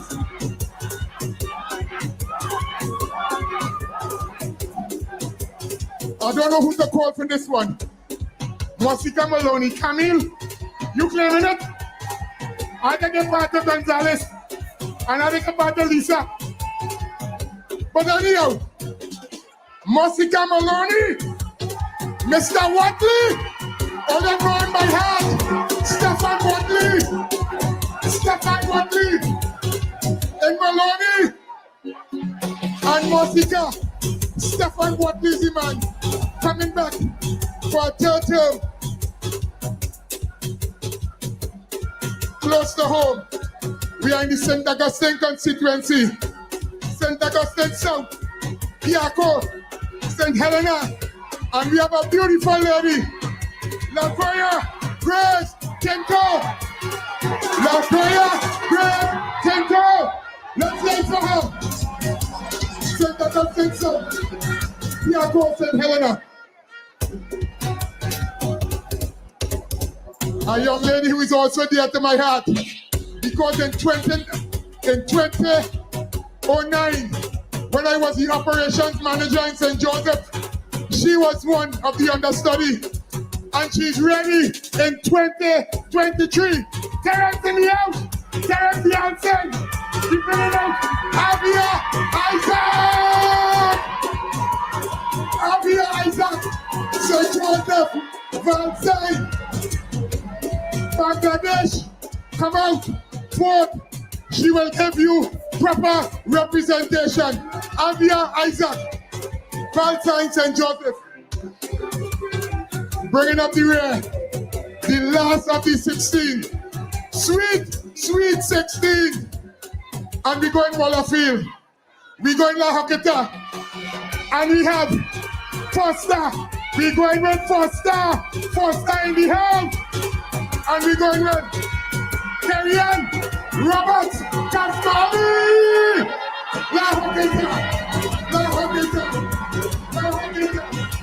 One more please. Kasmali in the house. Puna Piaco. We voted for no one else. Remember, there's 11 constituencies we encompass, so you must vote. Puna Piaco, you must vote. And as MP for Puna, Elfman Ford, vote PNM on all of the parties. We must act by the barricade. Puna Piaco. Puna Piaco. We are the house. Yes. Puna Piaco. We don't thank you. Vote PNM. Wherever you live, all candidates, all 141 candidates, we voted PNM, local government reform 2023. I thank you. Ladies and gentlemen, Puna. Trinidad, from sweeping time, we went to Hoover. We went to Siparia, we went Mayaro, and then we watched the MP himself in Like Yourself in Puna. Have you seen energy like that before? You are seeing vibrancy, you're seeing opportunity, you're seeing choice. This is what the PNM is about. 141 candidates. Marvin, plenty of this was up by you. Laurel, plenty of this was up by you. Yes. Right. Let me hear you. Let me tell you this. This is so amazing to see a candidate who walk the streets, knock on every single door over the last 5 or 6 weeks during this campaign, and to see them bring the curtains down on their campaign here today and pushing, making that final push to ask all of their burgesses to come out and to register their votes solidly for the People's National Movement. It worked tremendously hard. And let's put it in context. We're taking central government power. Yes. We're giving it to local government, so that instead of an MP representing 30,000 people, absolutely, you have a councillor with full power, with money, representing 4,000 to 5,000 people on a full-time basis. So you see a councillor, you know it's being done. And I can tell you, as Minister of Local Government, we have designed the app to make sure you can report your issues online. You don't need to go to the office. We can track the service delivery. You know what's happening. So we're talking about giving power to the people with jobs. We don't need to say much. Let's pick up the vibes from Benjai. Trinidad at its best. Over to stateside.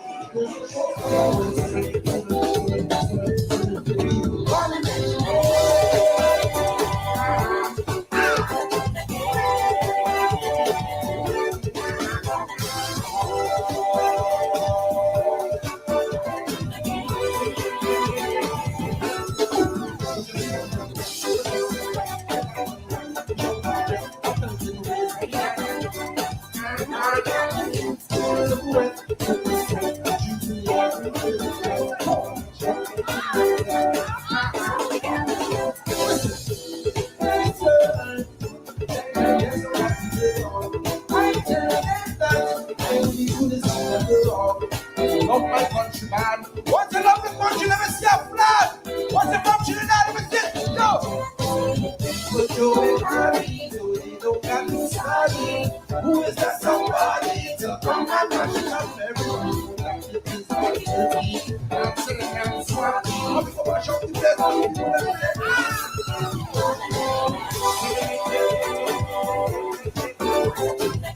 What's your body? That's it.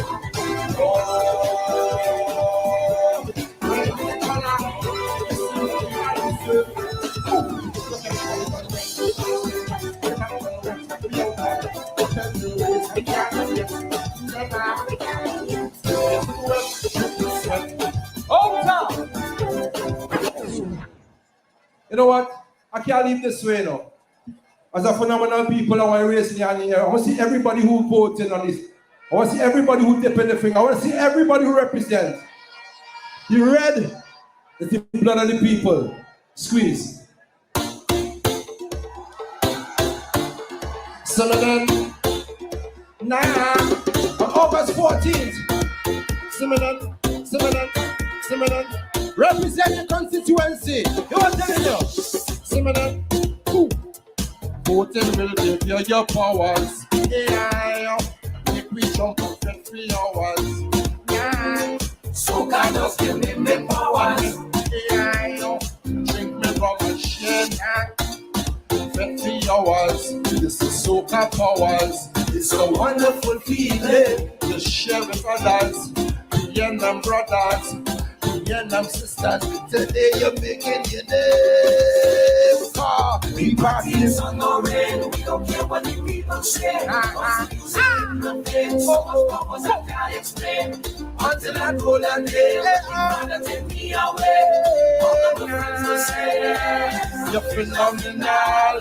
You're phenomenal, no. I'm phenomenal. Trinbago phenomenal. We know you're phenomenal. You're phenomenal. Oh, you're phenomenal. You're phenomenal. Yeah. Voting will give you your powers. Yeah, till we into masqueraders. Nah, so kind of give them the power. Yeah, once I'm telling you, 40, don't say. As masqueraders, you have your powers. It's a wonderful feeling. It's what I tell ya. Choose your partner, choose your corner. You know we vote in PNM. We party in sun or rain. We don't care what the people say. Friday night and day till I Friday night and day.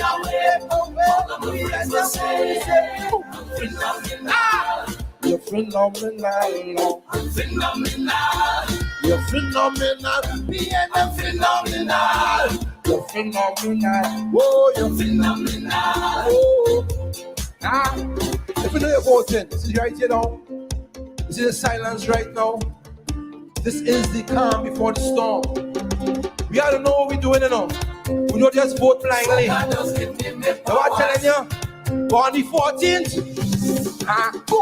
We party in sun or rain. We don't care what they say. We don't care what they say. We party night and day till I see them take away.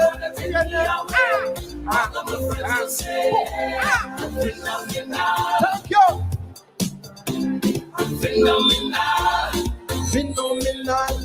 I'm phenomenal. Phenomenal. Represented to you on stage, we introduce to you Super Blue. Children, time to go home. What is time is old? What is time is old? What is time is old? What is time is old?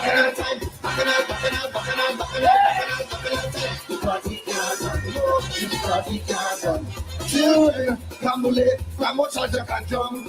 Hey, no.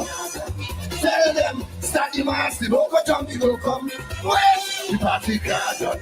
This party can't done. 1, 2, 3. Stop this morning. Everybody. Stand there. Start the way. Today's carnival, children.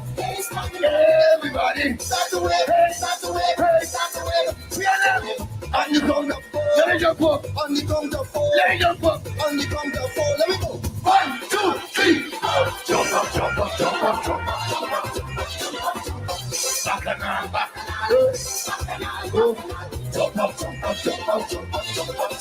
Anybody. Sunday, Monday, Tuesday, Friday, Saturday, Friday, every day.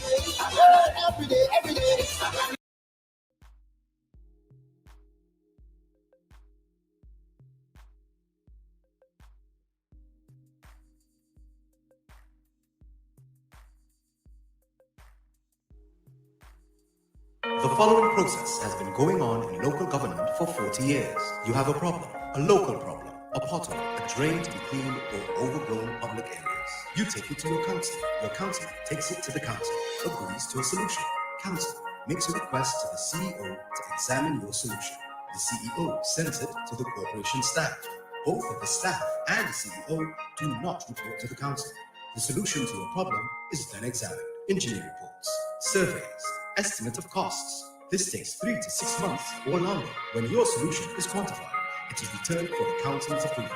The solution is then sent back to the CEO, where it begins its journey to the permanent secretary in Port of Spain for processing, and it takes months to be acknowledged. The permanent secretary then sends it to the ministry's projects unit for review and may even query aspects of your solution. If they approve, it is sent to the finance and accounts unit to determine if there's enough available funds to pay for your solution. If funds are available, it is sent back to the projects unit with a confirmation and returned to the PS. It now goes to the Ministry of Finance to again be checked and await approval for a release of funds. When approved there, it then goes back to the PS in the ministry and every single desk it previously touched on its way back to your council. This is the journey of just one solution in the current system of local government. Imagine tens of thousands of problems and solutions that citizens require from local government all over this country. This system provides the citizens more frustration than solutions. The local government system is broken and the people deserve a new system that serves them. In a monumental move, the PNM government held 14 public consultations on local government reform, drafting a new system based on the voices of the people. This shift, the most significant since independence, returns power from the central government and bureaucracy back to the people. The reform elevates councillors and those they represent into an executive council, empowering them to manage their community's affairs. The CEO and staff now report to new council, enabling local decision-making without central government interference, and establishes a direct relationship with the Ministry of Finance, similar to the THA. This reformed local government system grants your communities the authority, autonomy, and resources to deliver services right where you are by those who know and live in your community. Years become weeks. Frustration becomes solutions. Reform is the right choice. Gentlemen? All right, well, for the first time, I think, in a while, we have had a complete yes to our morning poll. Of course, this morning we asked, should steel pan be taught in all the nation's schools? All our respondents to the poll said yes, all. Of course, people started to bat for their own pan side after a while, but all said yes to option. I mean, we could start that. All right. I see a smile on the Prime Minister's face. Yeah, well, let us introduce our guest this morning, the Honorable Prime Minister of the Republic of Trinidad and Tobago, the Honorable Dr. Keith Christopher Rowley. Good morning, sir. How are you? Good morning, gentlemen. I'm fine. I see we matching this morning, boy. Huh? I see we matching this morning. Well, I mean, good things happen to good people, right? There you go. There you hear it. Gentlemen, you all. Prime Minister, welcome back. I know Dr. Rowley really wanted to wear red, but you know what? He wear something close. Oh yeah, well, I should have worn a bright red shirt. Yeah, but the set seems to be all red. I'd have been lost because the banner with my name is beautifully red and my name in white. So I think that's well. Enough. Well, should we have put it in any other color, Prime Minister? Well, the fact that you know the color is good enough for me. Well, the national flag is red, white, and black. So yeah, well, that'll do it first. Thank you for joining us this morning. We really appreciate you taking morning, Prime Minister. Good morning. Who am I with this morning? I'm seeing some people I know. Who's that? 1, 2, 3, 4. Well, I am the rose among the thorns. Of course, we have, I think you may know this chap, Wendell Stephen. He's in the top. I'm in the after him. Then you got Richard Black and Paul in black and blue. Okay, Paul is beaten up, right? That is exactly what I said this morning. He got licks. He got prepared for it. He got beaten up. Maybe You can start by answering our question. Hold on. You all asking me about my red. I have to ask Paul about his blue. How is your political?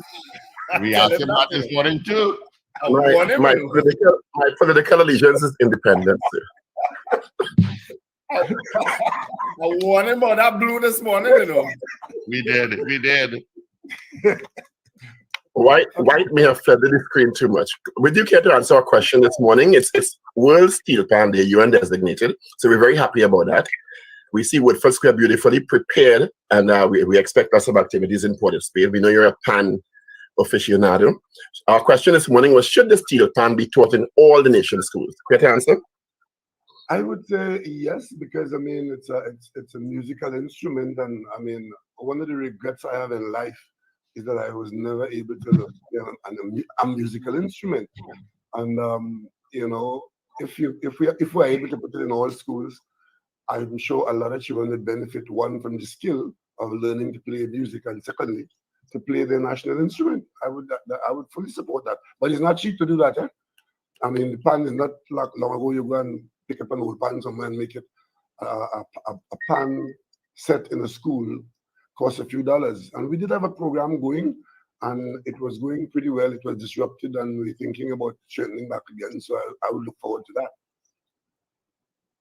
All right. Well, let's start from the perspective of yourself as on two hats. One, as the Prime Minister of the country, and two, as leader of a political party contesting the elections. What are your feelings on our readiness for Monday? I think the country is ready. I think we as a party, we are ready.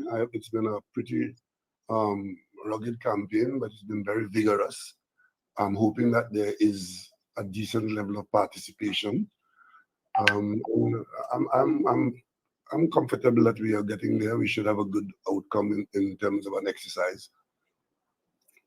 But Prime Minister, I wanted to delve straight into the local government reform that the PNM has campaigning on, and that has been in the making for quite some time. Because I think outside of Terry Rondon and Irene Hines, I think I may be serving the third longest in terms of local government, and we have been hearing this issue of the reform for quite some time. I've attended a lot of the consultations. I feel confident now that it can happen, but how confident are you that it will happen? Well, we have a law, and it's, parts of it have been proclaimed, and the rest of it is there to be proclaimed. And I am hoping that we have the endorsement of the national community to proceed as we have planned and as the program requires. It would be a pity if we find a reason, whatever that reason might be, to not implement what we are trying to do. And I am confident that it is good for the country, and the country will benefit from it. So I think we're on track. It's just that the population is being educated. One thing with this campaign, as an election campaign, I think it has been very educational, notwithstanding the extras that came into the campaign. But on the issue of local government, we have used the opportunity of the campaign to educate people about local government as it exists and its potential to do better. You know, interesting. We have seen a video of members of the opposition while the consultations were taking place in support of local government.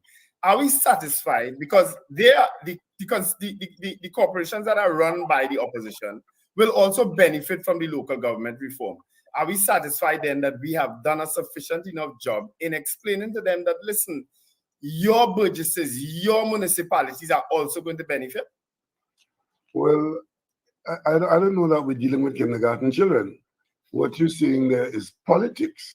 When the consultation was taking place, those same people participated, were very positive in their endorsement of what the exercise was and what it portended. But then they have decided it's not politically wise for them to support it being operationalized.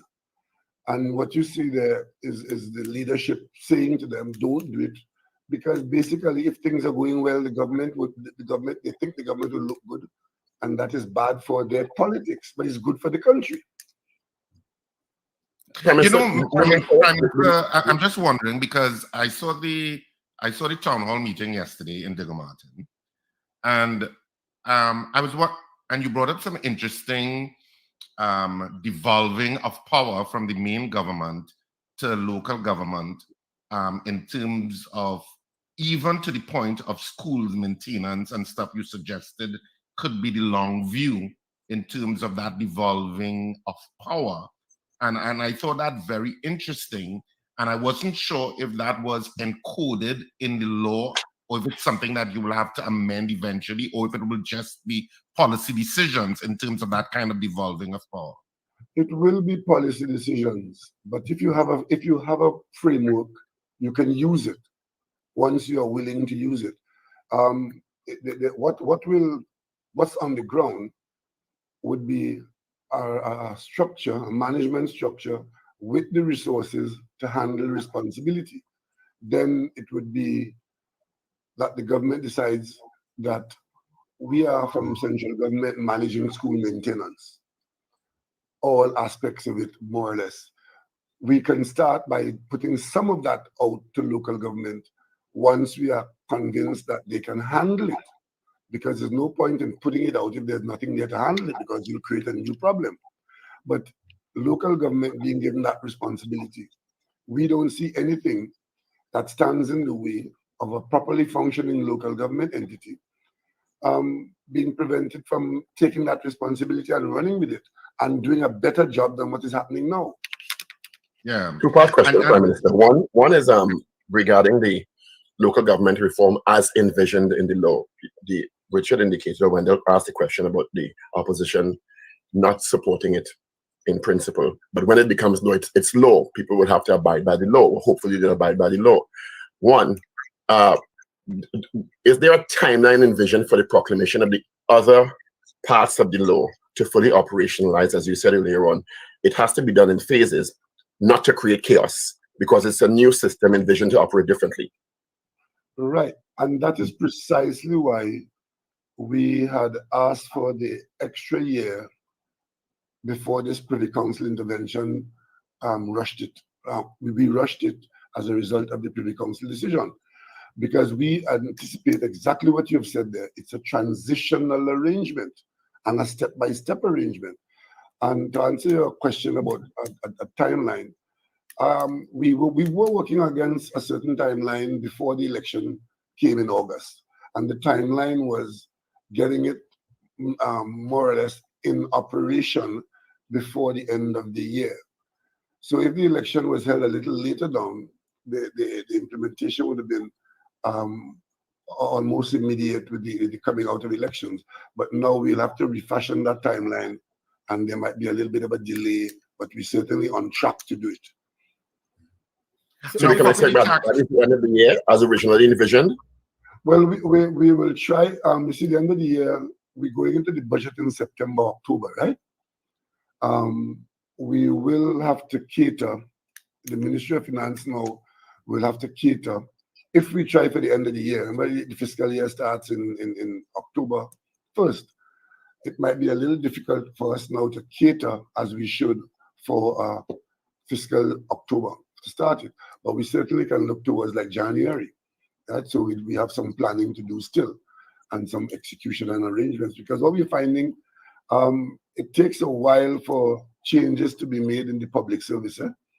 And like you saw with the proclamation of the procurement legislation, even after we were working on that and being around for a long time, when we procured it, there was a whole lot of, well, I don't know, misunderstanding, some resilience, so we have to just cater for that transitional period. Shouldn't the government be driving that though, particularly regarding procurement and the readiness of public entities and ministries? And in the same way, through the Ministry of Local Government, getting corporations ready for what the new system will require by law? Well, the government has been driving it. I mean, the government drove it from the level of the cabinet, the level of the ministry. But you'd be surprised how many horses you take to the water and some don't drink, right? So some people are just not prepared to accept change or to work with change. They can tell you how it used to be and what they know, and So it's easier said than done to say drive it and have it done. Because remember, you need the cooperation and buy-in of many people, some of whom may not be enthusiastic about what you're doing. And on the question of what about the law being in place and that we expect our colleagues to follow through, it all depends again on what enthusiasm they show. We created a borough in the parliament. We went through the process. We went through an election campaign in 2019, I think it was. And the borough of Siparia came up with Diego Martin. And you'd be surprised that since we have enacted the law to create the borough of Siparia, that people are just ignoring it. I mean, some of the spokespersons from the authority in Siparia would tell you a million reasons why they don't know what to do, they can't do it, they don't have this, they don't have that. That's just a lack of enthusiasm. Yeah. As you speak about buy-in, Prime Minister, any of the local government reform proposals, is it predicated on the support of the opposition to get it moving? Of the opposition? Yes. No, that support would have been required in the parliament. We didn't get it, but we got a majority support because the government is the majority. But we would, considering that there are 7 corporations in the opposition and 7 in the government, the absence of a political buy-in will just create obstacles that are the law overcomes it, because as you say, if it's the law, then it's the law. But if the law is there and people are resisting it or not buying into the fact that it's something that is worthwhile, it will not operate smoothly. It will operate, but not smoothly, especially if there's active resistance to it.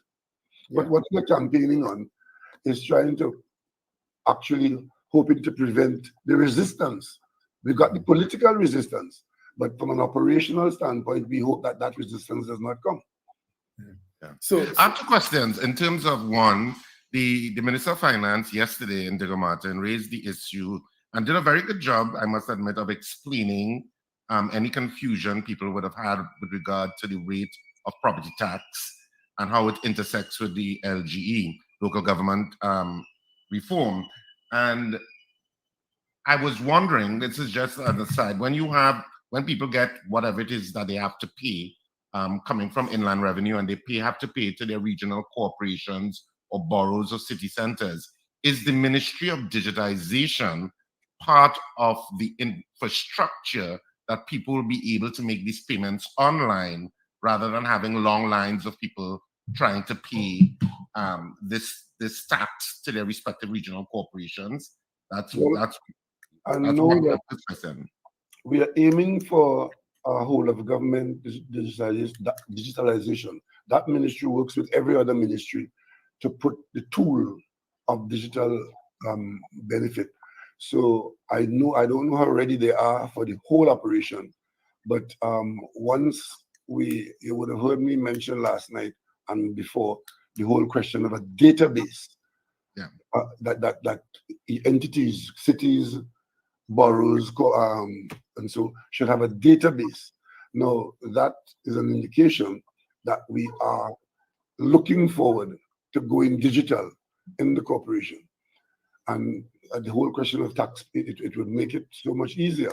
And the answer is yes, that ministry will have a role to play.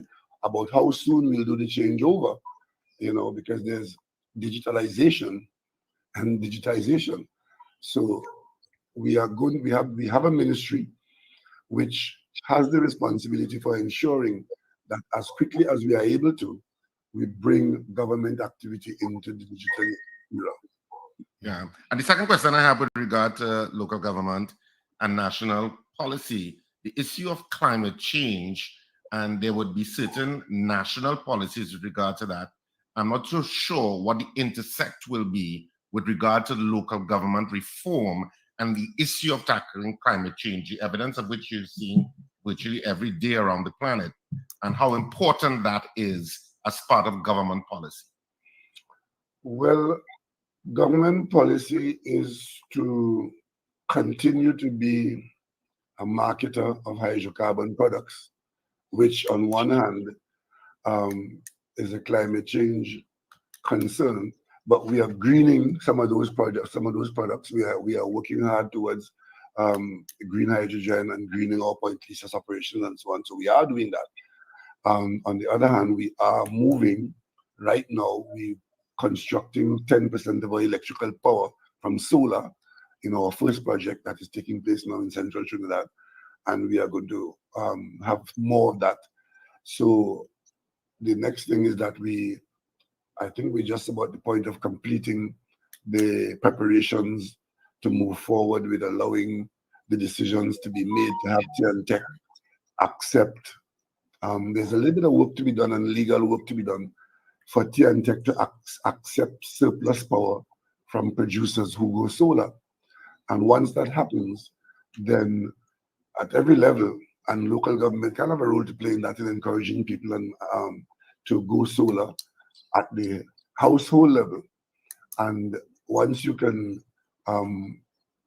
get your excess power into the grid, then it will be a good encouragement, because right now it has been very difficult, even though we give incentives to people, because of the being accustomed to power at the rate at which we are selling power in Trinidad and Tobago.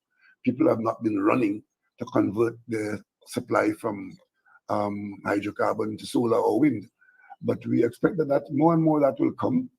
And so we are on track with that. So between the green... Are you expecting legislative changes to facilitate that, Prime Minister? Because it's a convoluted process to go to TNTech based on the present law and mount solar panels and get it connected to the grid in a safe way.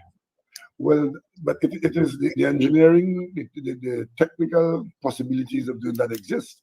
So what we're doing now is dealing with that convoluted legal aspect of it. And that's where we are at the moment. But the last information I have is that they're getting over the hurdles of doing that. And we should be able to do that in the not too distant future.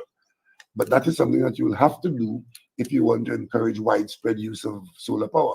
Because if you're not going to go and spend $100,000 as a small business or as a business, and then you generate power that you can't use. But if what you invest in generates enough power for you, and some surplus can be sold, then there's some incentive to go ahead and do it.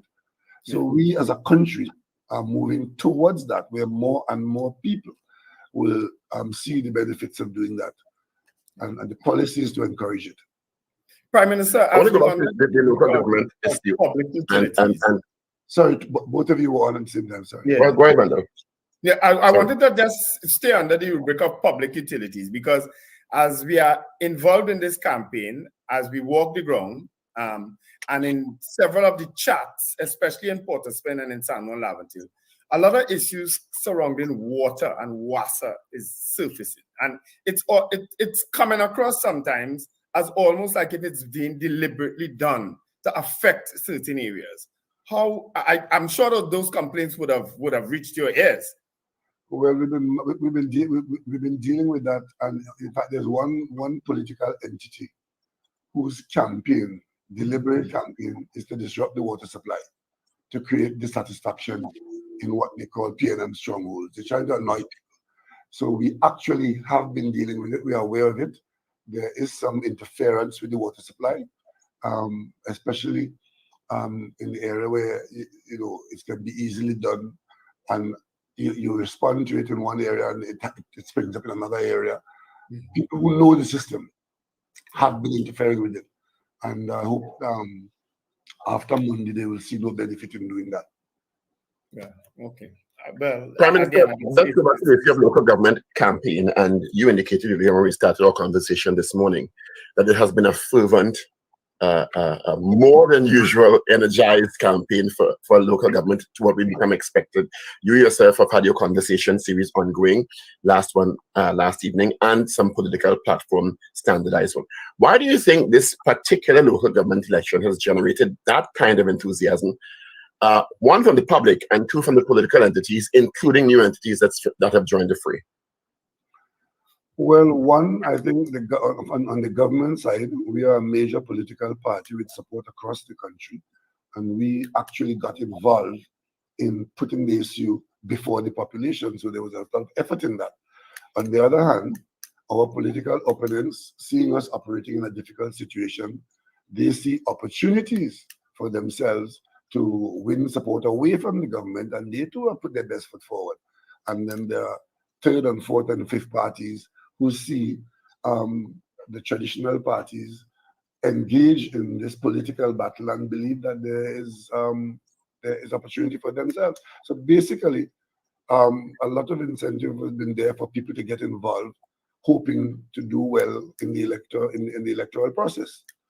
So it started out. They can suggest that Tobago for the PNM and the losses in Tobago puts it as a high-stake election for the PNM, and for the UNC, their political leader, in some people's estimation, has to do well in this election because of the losses in the previous election. Is that a consideration at all from your side? Well, political parties don't like to lose the election. In Tobago, we didn't do well in Tobago at all, but not for the first time. But we are not despondent about what's happening in Tobago. We have the opportunity to retool and come and return, and we will be there contesting again whenever the election comes around in Tobago, and we are confident that we'll do better. With respect to Trinidad, there have been some of our political opponents have been permanently engaged in feasting and feeding in the negatives, and they believe that this is an opportunity for them to do well, because they have sown the seeds of discord, and they believe that enough people have bought into it, and that will reflect itself in the polls. That is there to be seen. We, on the other hand, believe that we have done reasonably well and well enough to be supported by the population to continue doing their business in a serious and responsible way. So it's a looking into the future and reading the tea leaves and seeing different stories from different people. I mean, we as a government, we have been a target of negative descriptions. Even when Moody's say that we have done reasonably well and have given us a good mark as a country, you will hear some people say, no, that's not true. That doesn't matter. But if Moody's had said the opposite, well, oh, yes, you hear what Moody's said? That country is in trouble. So some people they live in the negative because they figure that will work for them. We in the government, we live in the positive because we believe that what we are doing will redound to the benefit of the country, and we're making the best decision in a situation where when you're governing, you have a series of options, and you have to choose what you believe in your best judgment to be in the best interest of the population. And as we do that, we go with the confidence that we are making the right decisions in difficult situations, but we know that there are people who wouldn't agree, but we hope that the majority, or with the inflection of time, people will see that what we have done really was the best thing for the country at the time. Yeah. And as we talk about politics and the high stakes in this election, Prime Minister, we would have seen two strategies. A strategy by the PNM, including yourself, to do more of the conversations, that more personal touch with the people. And then we would have heard on the opposition side this issue of stand your ground legislation and light it up and all these sort of things. Your thoughts on both strategies? Well, as I said, the opposition is seeking to exploit what they believe are difficulties for the government. And one of those difficulties is the intractable crime wave that we have been having in this country. Crime has been on the increase, violent crime, gun crimes have been on the increase. And that has generated in the population a sense among people that because of the activity of the criminals, many people believe that the response to that should be that you get your own gun, so that if it ever comes your way, you will be able to fire back at those who come to fire at you. And the opposition sees that situation, and populists as they normally are, they decide that the thing to do is to feed into that. And that is where this offer of guns becoming more easily available became part of the campaign. Guns being the response, and fighting back physically, where you end up, you put yourself in a position to kill the attacker. And so these are political expressions meant to tap into what is a general sentiment that we need to be responding, as they say, fight fire with fire, in response to the crime, the violent crime that is happening in the country. So it's opportunity, you know. But do you think the populist view is only able to gain traction at some level because of the context of the crime situation and people feeling that the TTPS at some level is not able to effectively deal with that? Because if many of the population thought the TTPS and the criminal justice system in general were able to manage the crime situation, would that populist view be able to gain traction at some level? Well, I think, you know, it will gain some traction, but I don't know how much. But at the end of the day, what we are trying to say is that you don't try to solve one problem by creating another. Because if you really provide guns to the whole population, if you are able to do that, what then is the scenario after? Do you really want to rely for your security on a situation where you have to be the fastest gun to survive? Or do you want a society where there is a functioning security system, namely the police and other aspects, that will guarantee your security or work towards your security, not having you to have the gun in your hand to shoot somebody who's coming at you? Well, then are you satisfied with that the TTPS is there to provide that state intervention and performing adequately? Well, that's the question. Is the TTPS fit for purpose? I think that is where the talk really is supposed to be. Is the police service and the general security apparatus of the state, is it fit for purpose? And the answer is that it has serious challenges, it has shortcomings, but by and large, it is on the job and it is doing reasonably well. You see, if we abandon the thought of a functioning police service and replace that thought with a population that will defend itself, then what about the geriatric person who can't handle a gun? What about the person who genuinely does not want to have a gun to defend him or herself? How are you going to secure those people? The one thing that supports everybody's needs across the board is a functioning police service. And that is why we are working to ensure that whatever the police service is, that we remove from it impediments like corruption, that we strengthen it, those who are hired, which is with more training, better equipment, better management, and so on. So we are to focus on overcoming the difficulties that may prevent the police service from being a better deliverer of safety and security. And not just the police service. We're talking about the Coast Guard, we're talking about the Defense Force, we're talking about the SSA, we're talking about the FIB, we're talking about whatever sustains the gangs, because the bulk of our crime problem is what is coming out of the gang culture in the country.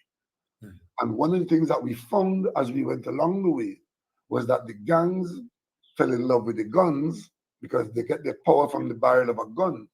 And then the supply of ammunition to the guns, we discovered that there were serious problems with respect to securing arms and ammunition in the country. And the criminals were getting virtually an endless supply of ammunition. And that has caused us to be rethinking how the police service... How significant is that ammunition problem? Because while many are focused on the FULs and the firearms themselves that have come out of that FUL situation, you have now referenced a scenario that I've heard before about the amount of ammunition floating around the country that is not being regulated properly. Well, it is very significant. You see, we were focusing almost 100% on the illegal entry of arms and ammunition. And we have to do that because being an island nation, every square inch of our border is a place where somebody can come to us by sea and try to enter, not just to our designated ports. So we have this, and then we have a South American neighbor close to us where guns can come to us, and we have other sources. So we have this permanent requirement to prevent illegal arms and ammunition from coming in. But then as we were dealing with that and looking at what is actually happening, we then stumbled upon the problem that, listen, it is not just the illegal entry, it is the legal ports of entry, and it is the inability of the police service to maintain a system that can guarantee that when arms and ammunition, especially ammunition, come into the country, that ammunition does not fall into the hands of persons who can't go to shop and buy. many persons in the country can't go to the shop and buy ammunition because they don't have a firearm user's license, but they have an illegal gun. And the question you have to ask is it that they only get their supply from those who manage to bring some ammunition through the illegal source? But we are of the view that it is quite possible and likely that some of the ammunition that came in legally is ending up in the hands of criminals. That's a frightening thought, you know. There was a case in St. James a few months ago where they decided to kill one man in St. James, and at close quarters, they fired 62 bullets at that man. Now, if bullets were hard to come by and you have an illegal firearm, you wouldn't waste it like that. And given the frequency with which criminals are firing bullets in this country, one can come to the conclusion that bullets are not hard to get. Otherwise, you wouldn't see them using it so frequently and firing it in that volume when they try to attack people. And then we decided then to do an audit of the import and handling system. So we go to the customs and say, okay, tell me what ammunition has come in here, who's brought it in and how much. That is pulling teeth. After months of going down that road, I could tell you now, we have not been able to determine from the customs department how much arms and ammunition have come into this country and who brought it in. We go to the police and say, okay, you've issued permits for millions of rounds of ammunition to Tom, Dick, and Harry. How much did Tom bring in? Did Harry bring in all of his own? Where's Tom storing? And then you discover the information is not readily available. So then you start going to the arms dealers and asking them, show me your books, let me see what you've imported, let me see what you've sold. And you're being told, well, somebody stole my books a few months ago and I don't have any books. That is what we are faced. Wow. You have just described a very frightening scenario, yes, Prime Minister. Very frightening scenario. That is precisely what we're dealing with. And then, of course, you would see people who get permits. We were bringing to this country, say, 7 or 8 million rounds of ammunition per year for all the users and managing it in the governments, in the public system. Then perhaps we see permits for 20 million rounds of ammunition to one person. So it became an explosive business. And once you can't account for the ammunition that is coming through legally, all that you would have done there is multiply the problem, add that to the illegals. But is that a failing of the Ministry of National Security and the audit and the regulation systems for that? Where did that failing take place? Failing took place, as you said, of the system. What has happened, what ought to have been happening is that the police was supposed to be keeping a close tie and monitoring of permits being issued, importation of the ammunition. It goes to a dealer. You check the dealers regularly, see what they're doing with it. See, they have to account to who they're selling it to, how much they're selling, how they're securing it.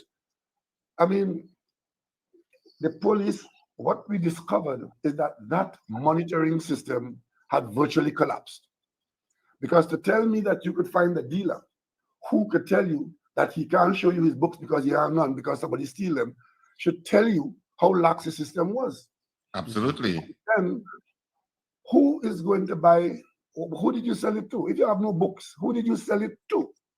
And we've discovered situations, in at least one situation, where a dealer would have sold a gun to a person who did not have an FUL. Right?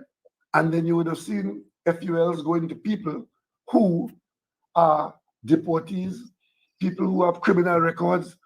These are not things that are supposed to be happening. But all of those examples that you're giving, Prime Minister, isn't it reason enough to devolve that duty out of the TTPS and into a separate body to deal with firearms and the monitoring of ammunition and all of those things in a more ordered and structured way that can hold people accountable? That is why I have said, only last night you might have heard me saying, that based on the various audits reports that we have in front of us now as a result of us looking at this situation, we will have to review the system. The system where the Commissioner of Police is the sole arbiter as to whether somebody could or could not get a firearm has generated the potential for corruption. And in many instances, it has gone beyond the potential. Right? Because some people have actually used that potential to create what has been called a well-oiled criminal enterprise with its root in the police service. You would have seen a number of police officers on charge with coming out of the, I think, either 8 or 10 police officers are currently before the court for activity in that firearms unit. And you mentioned earlier on that 7, is it, just want to confirm, 7 to 8 million rounds of ammunition imported annually?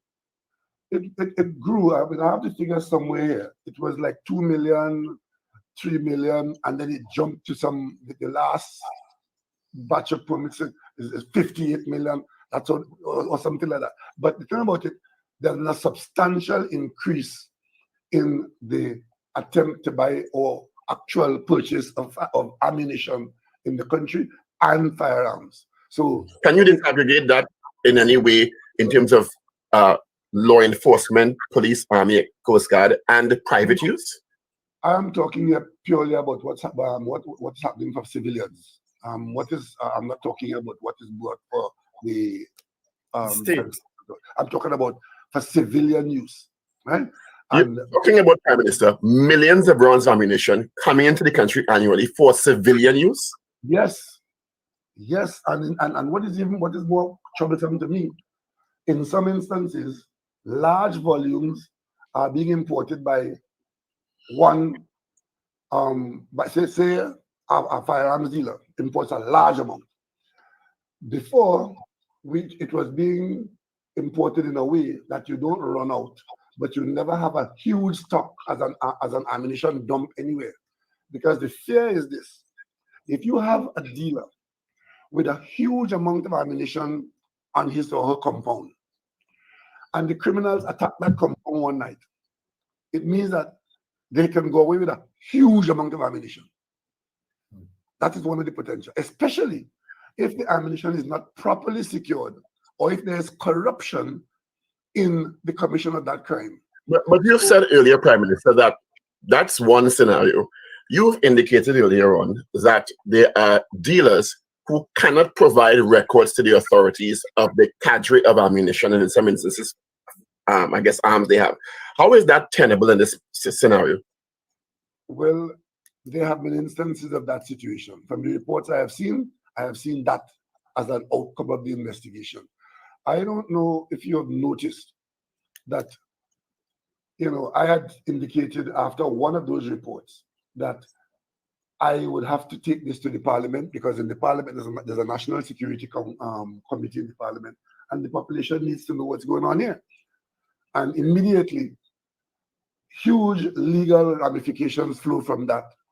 As Prime Minister and Chairman of the National Security Council, I was taken to court. I had to be in court.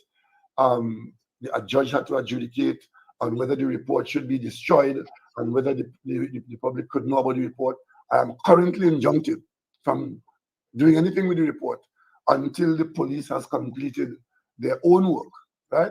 The national security work that was done in the original reports, those are injuncted by the courts. I went to the political platform in St. James recently, and I spoke about an affidavit that was published in the Newsday, written by the Commissioner of Police in her defense in a lawsuit that is going on. And I quoted from that affidavit, and it should make chilling reading, because this is the Commissioner of Police telling you what she has found in the police service. So here's a case where we have fallen down on the job where the guards who were supposed to be guarding us needed to be guarded. But that's not news to a large portion of the population and how they perceive the TTPS. Well, that is not a good thing, and is something that requires urgent attention, and we are trying to give it that attention, because We have a problem with the illegal entry. That as long as there are people outside trying to come into us and people inside trying to bring into us arms and ammunition without proper controls and so on, we have that to deal with. But over and above that, where we thought we had a managed situation, it turns out to have been quite obsolete. The arrangements are obsolete. And of course, there was criminal intent in some parts of it. So that just worsened the problem. But you've described the perfect storm, legal and illegal, posing a problem in one small jurisdiction.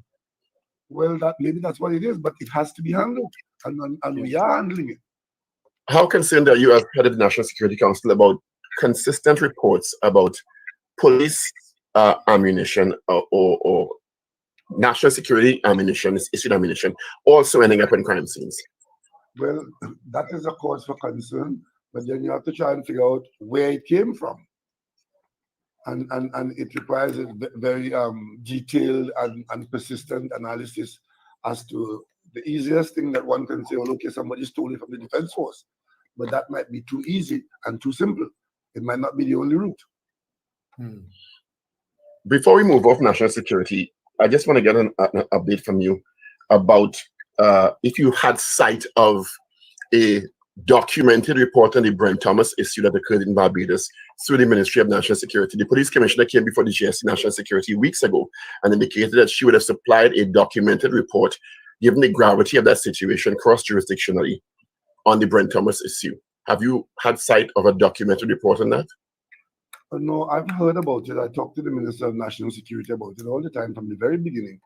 I followed what happened in the Barbados Parliament. You would have seen, to me, the most useful intervention so far in that matter is what the Barbados Attorney General said to the Barbados Parliament. That was clear and concise. But many people have conspiracy theories that don't accept what was said there. They don't need evidence. They just need to stir up Manima. But there's a major lawsuit. This matter is a major lawsuit. And the state is engaged in an appeal of the judge's findings and order. And once that lawsuit is going on, it restricts what the government can do at the time. And that's what's going on. But there has been some very serious developments as a result of that lawsuit. Because at the level of the government, we don't agree that the police acted capriciously or with any malice.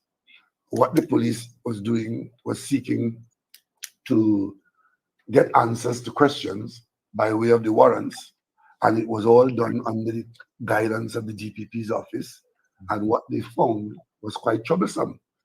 In fact, one of the court's orders, which is to give back to the person who took the government to court, is to give back to that person automatic weapons and explosives.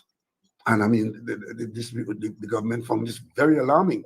And that is where we are now, where we are appealing that decision. So, are you satisfied that the TNT law enforcement operated within the embassy block, given what the Barbados Attorney General has said in the Barbados Parliament? Well, we said that from early that there was the safe legal procedure was not followed. And you would have heard the Barbados Attorney General saying the same thing and saying that if, as a result of that, there's liability for the government of Barbados, then the government of Barbados will accept that liability. And because it was Barbados police acting on the request of Trinidad and Tobago police that the man was apprehended in Barbados. And then they did so on the presentation of a warrant from Trinidad and Tobago. It is quite normal for police units to assist another police unit. The Trinidad police discovered that the person was on the move out of the country while certain police work was going on here with respect to the person's business. And they asked Barbados police to determine whether the person had arrived there and to keep eyes on the person because they have a warrant for him. And Barbados said, well, we have our eyes on him. Where's the warrant? Trinidad police went to Barbados with the warrant.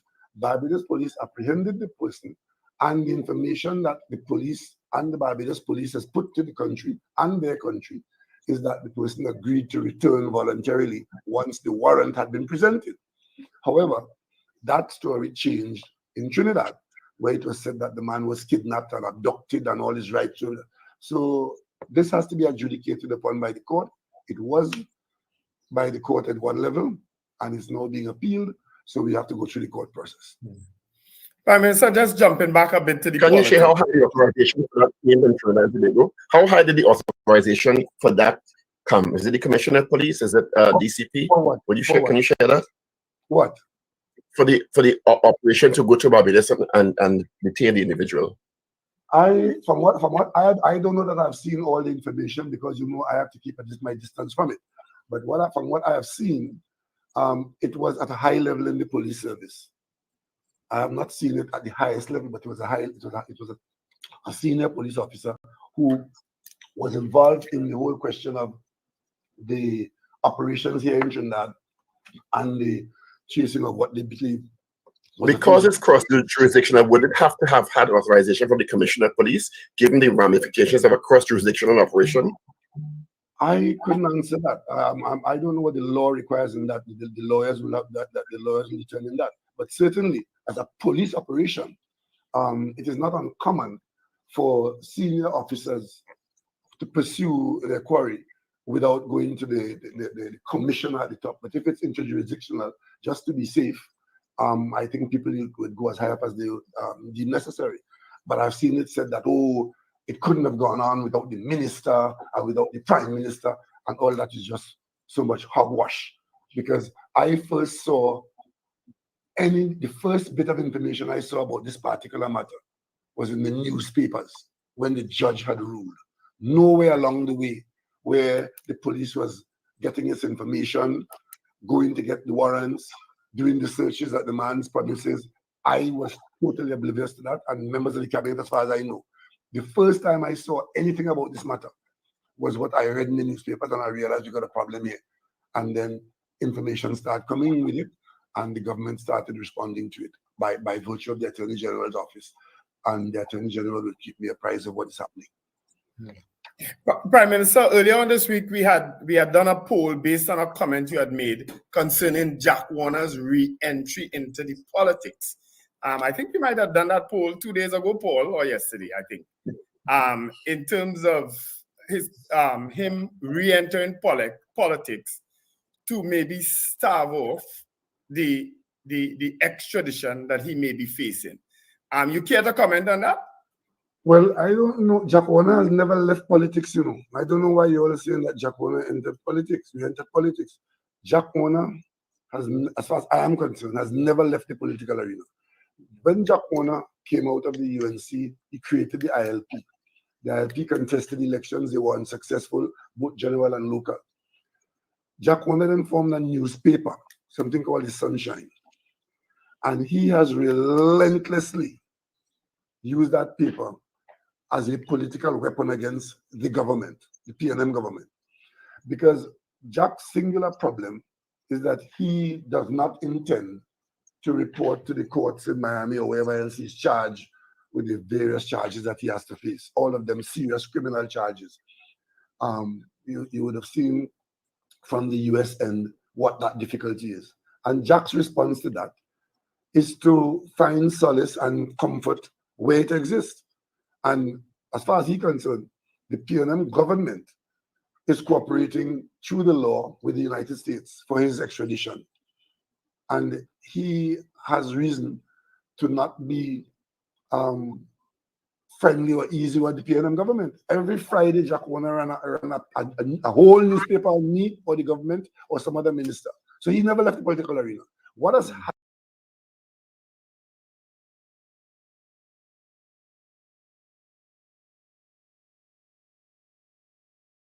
happened now is the UNC that had pretended to take a principled stand on Jack Warner and his corruption issues.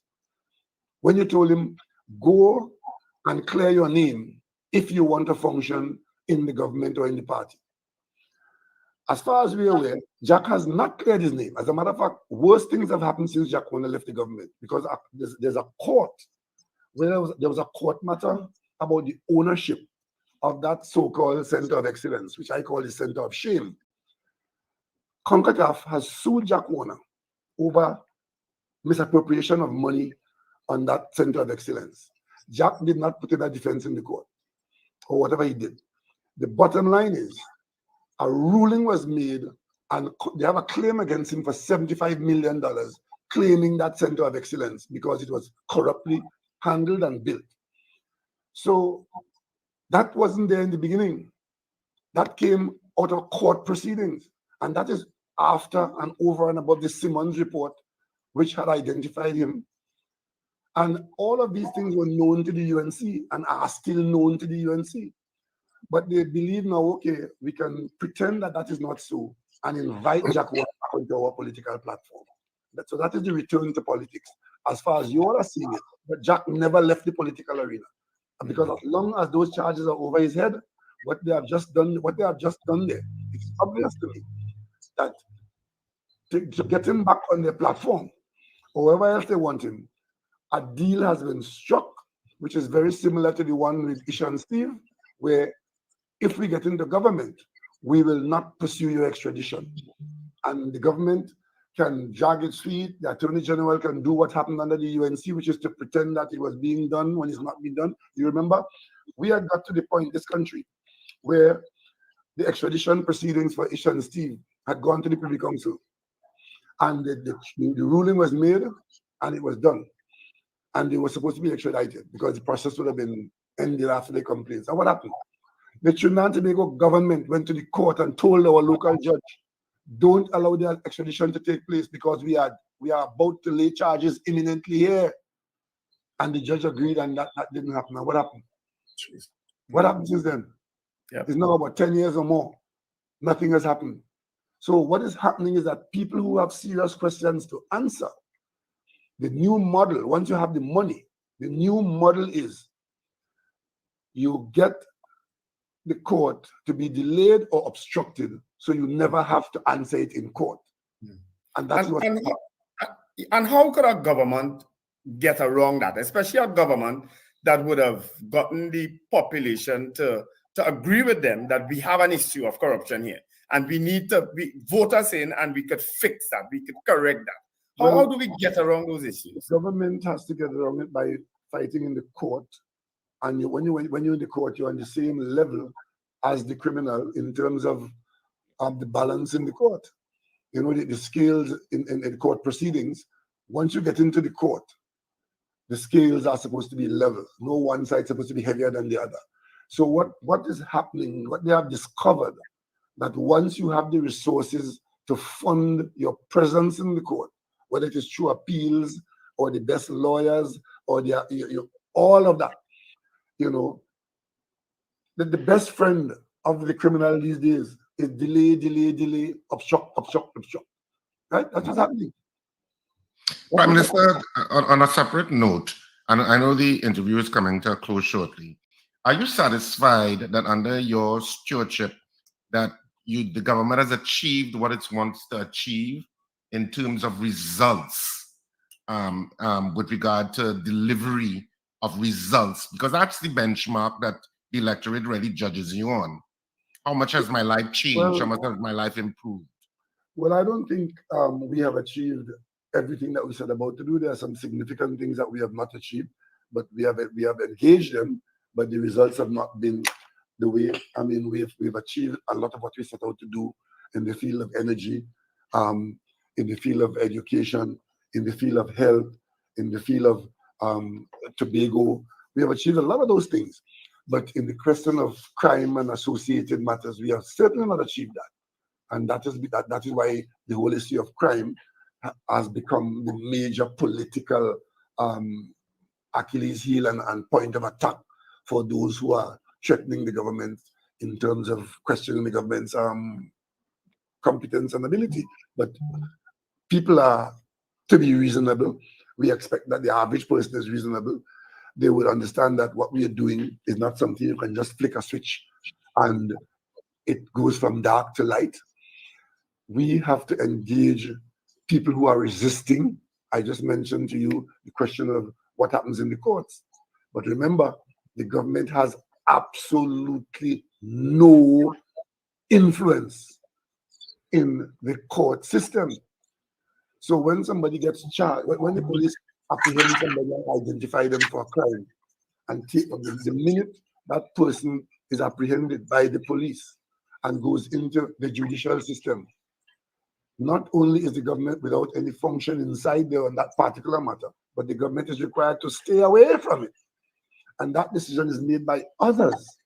No, I mean, nobody's asking the judiciary why a case takes so long, why you don't get a judgment, why a person who comes before the court frequently is being treated with kid gloves, why a person with a firearm is getting a sentence. Nobody asks those people that, because their independence is preserved for good reason. But well, that's interesting, Prime Minister, because most recently, the Master of the High Court, Master Christian Allen Morris, came before the GSC National Security and presented some data from May 2022 to May 2023 in terms of persons who have gotten bail. During that period, she cited 698 persons, matters of, and only 39 getting bail. Really? So, when you mention that persons are being treated with kid gloves, well, no, I'm talking about sentencing. That was sentencing.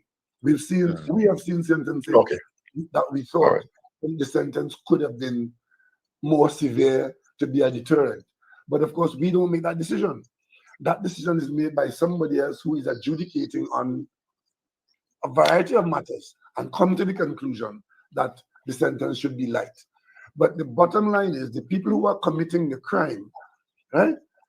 They are not taking the position where, look, I've made enough damage, or I was in trouble and I'm out, let me stay away from trouble. We have a very high level of recidivism, right?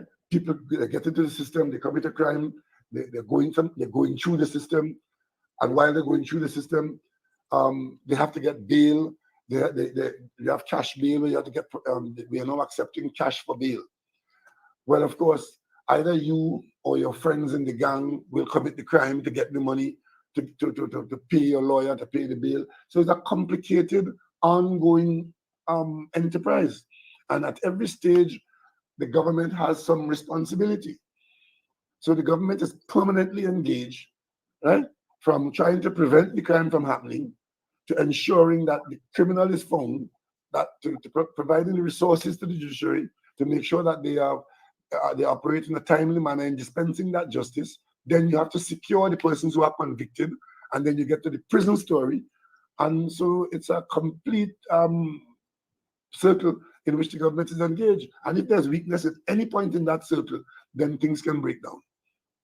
In terms of your leadership style, Prime Minister, I mean, when you self-reflect on your leadership style, because, I mean, some of it is in your book, but what do you see as the core values of your leadership style? And do you think that you're inspirational and transformational enough as a leader? Well, transformational, I think that I am, because I was able to do that in the PNM. I think I've transformed the PNM considerably. As a government, I think I've made some very difficult decisions and led my government to make some difficult decisions for the benefit of the country.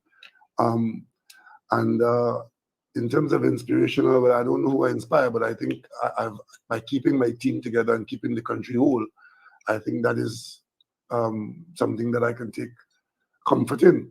You know, making a decision not to devalue the currency when all the experts were telling us that that's what we're supposed to do. Devalue the currency to 8 to 1, to 10 to 1, that would make it, you'll get enough Trinidad and Tobago dollars to meet your requirements and to pay your bills and so on. But then one had to make a decision. What then is the value of that, of the dollar then? And what the effect of that will be? And we have resisted that. Then at one point, when we were running out of, when our foreign exchange was being threatened and our revenue was at its lowest, we were in conversation about the looming of an IMF program was in front of us.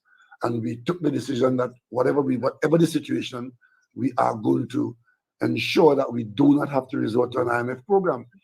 And we had to take certain decisions for that to happen, for us not to rely on the IMF, to go to an IMF program with their conditionalities, we had to make certain other decisions. One of those decisions is the getting out of the refining business.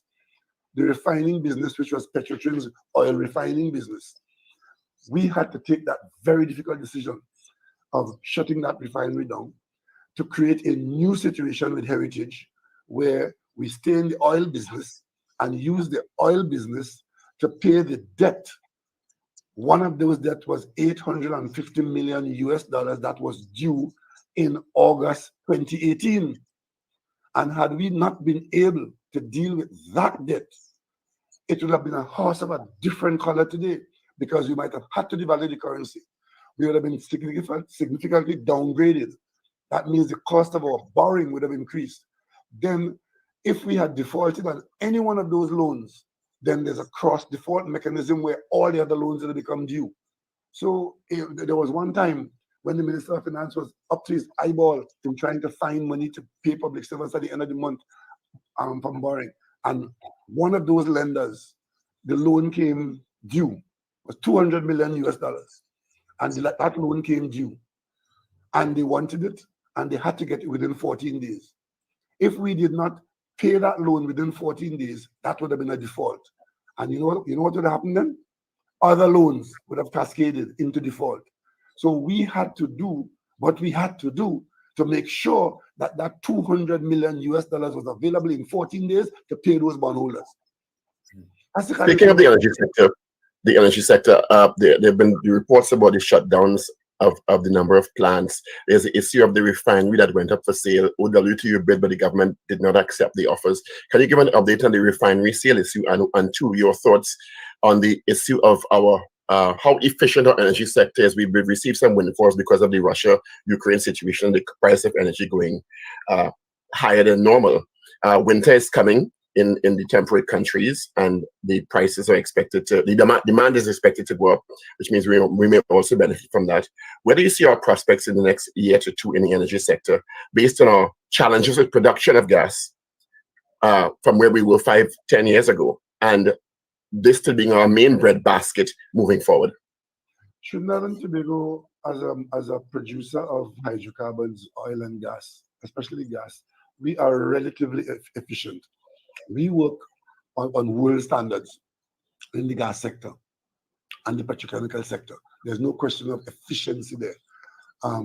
We do continuous upgrades in point leases to make sure that we get the best of the technology that's available worldwide.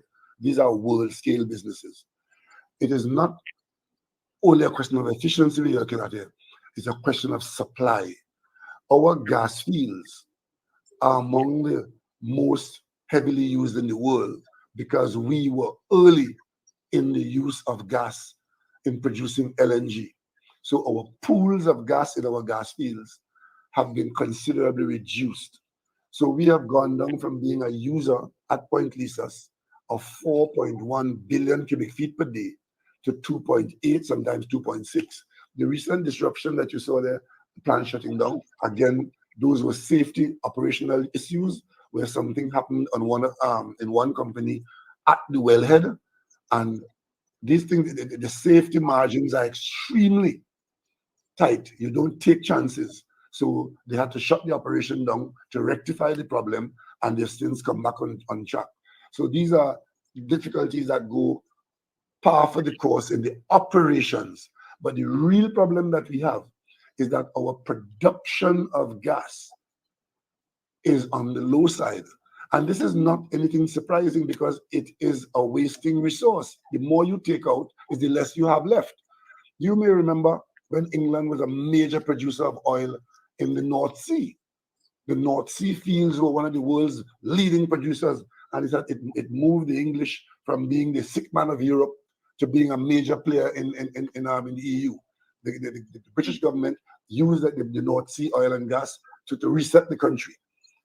The same way we use gas here to support Trinidad and Tobago. Now, oil in the North Sea is secondary type companies doing mopping up because they've used up most of the resources there.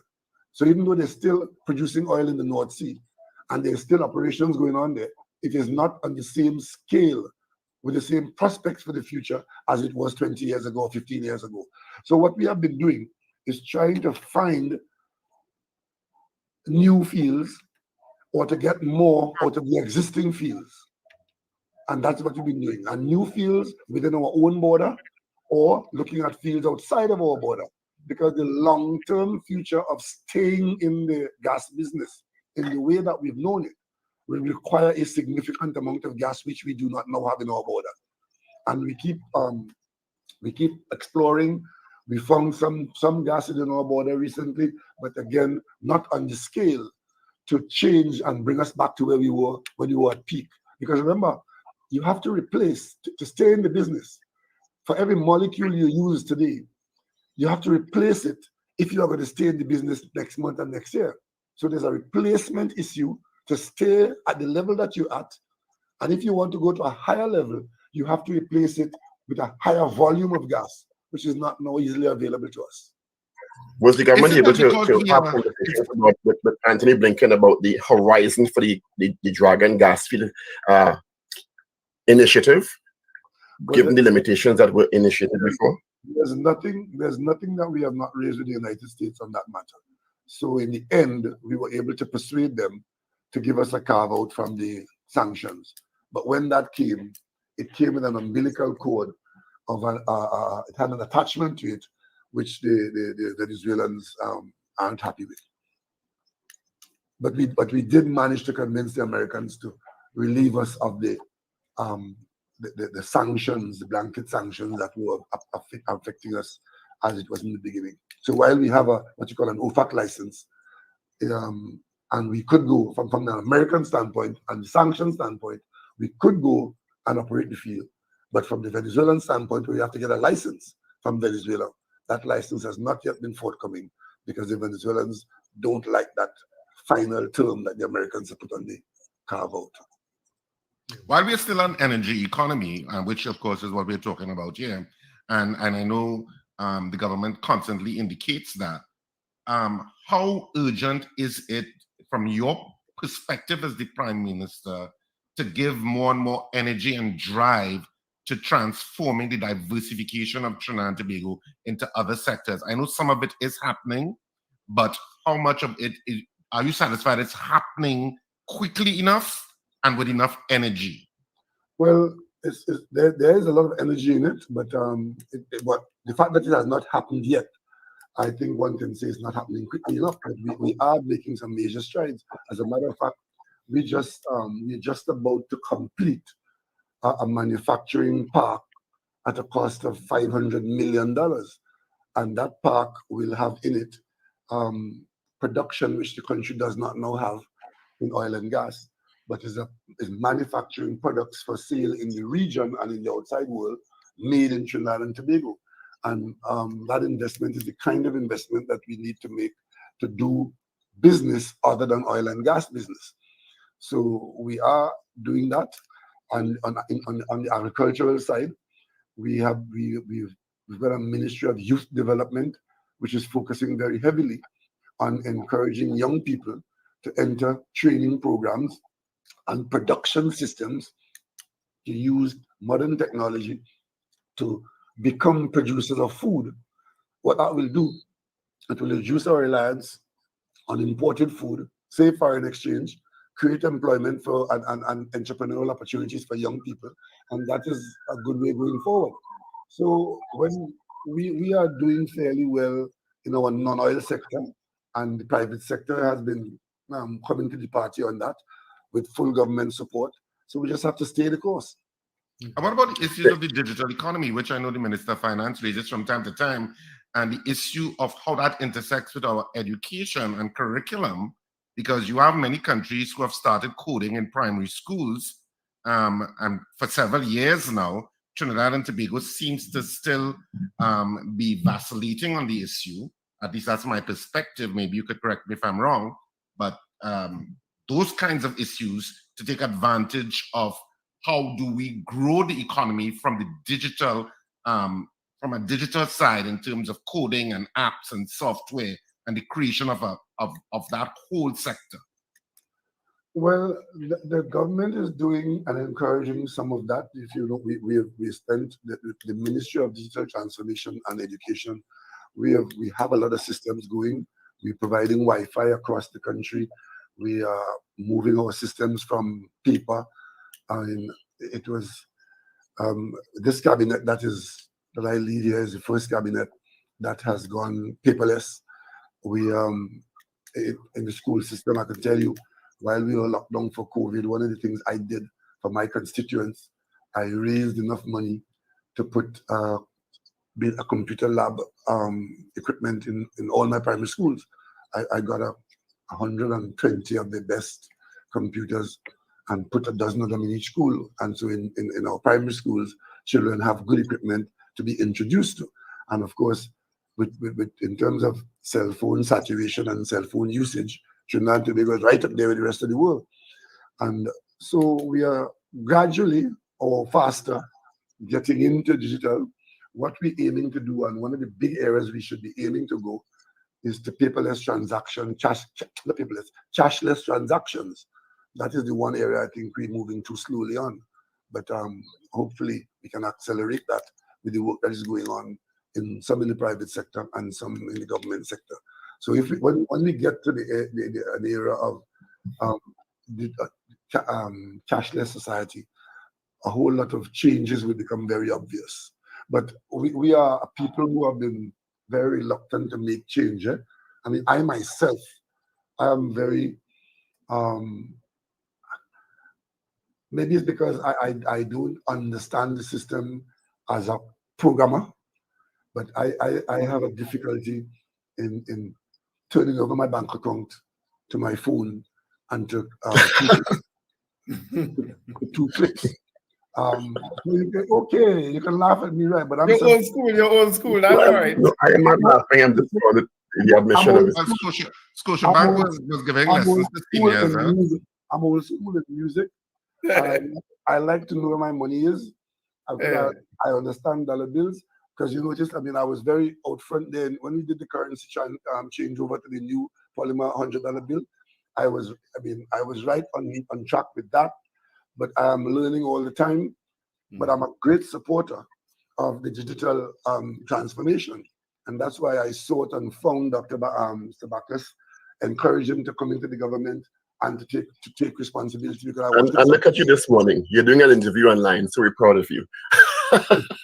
It's probably your first online interview. 3 points because we're running out of time. One, an update on the Petrotrin Refinery seal, which has been in abeyance for a while. Before we move to cricket.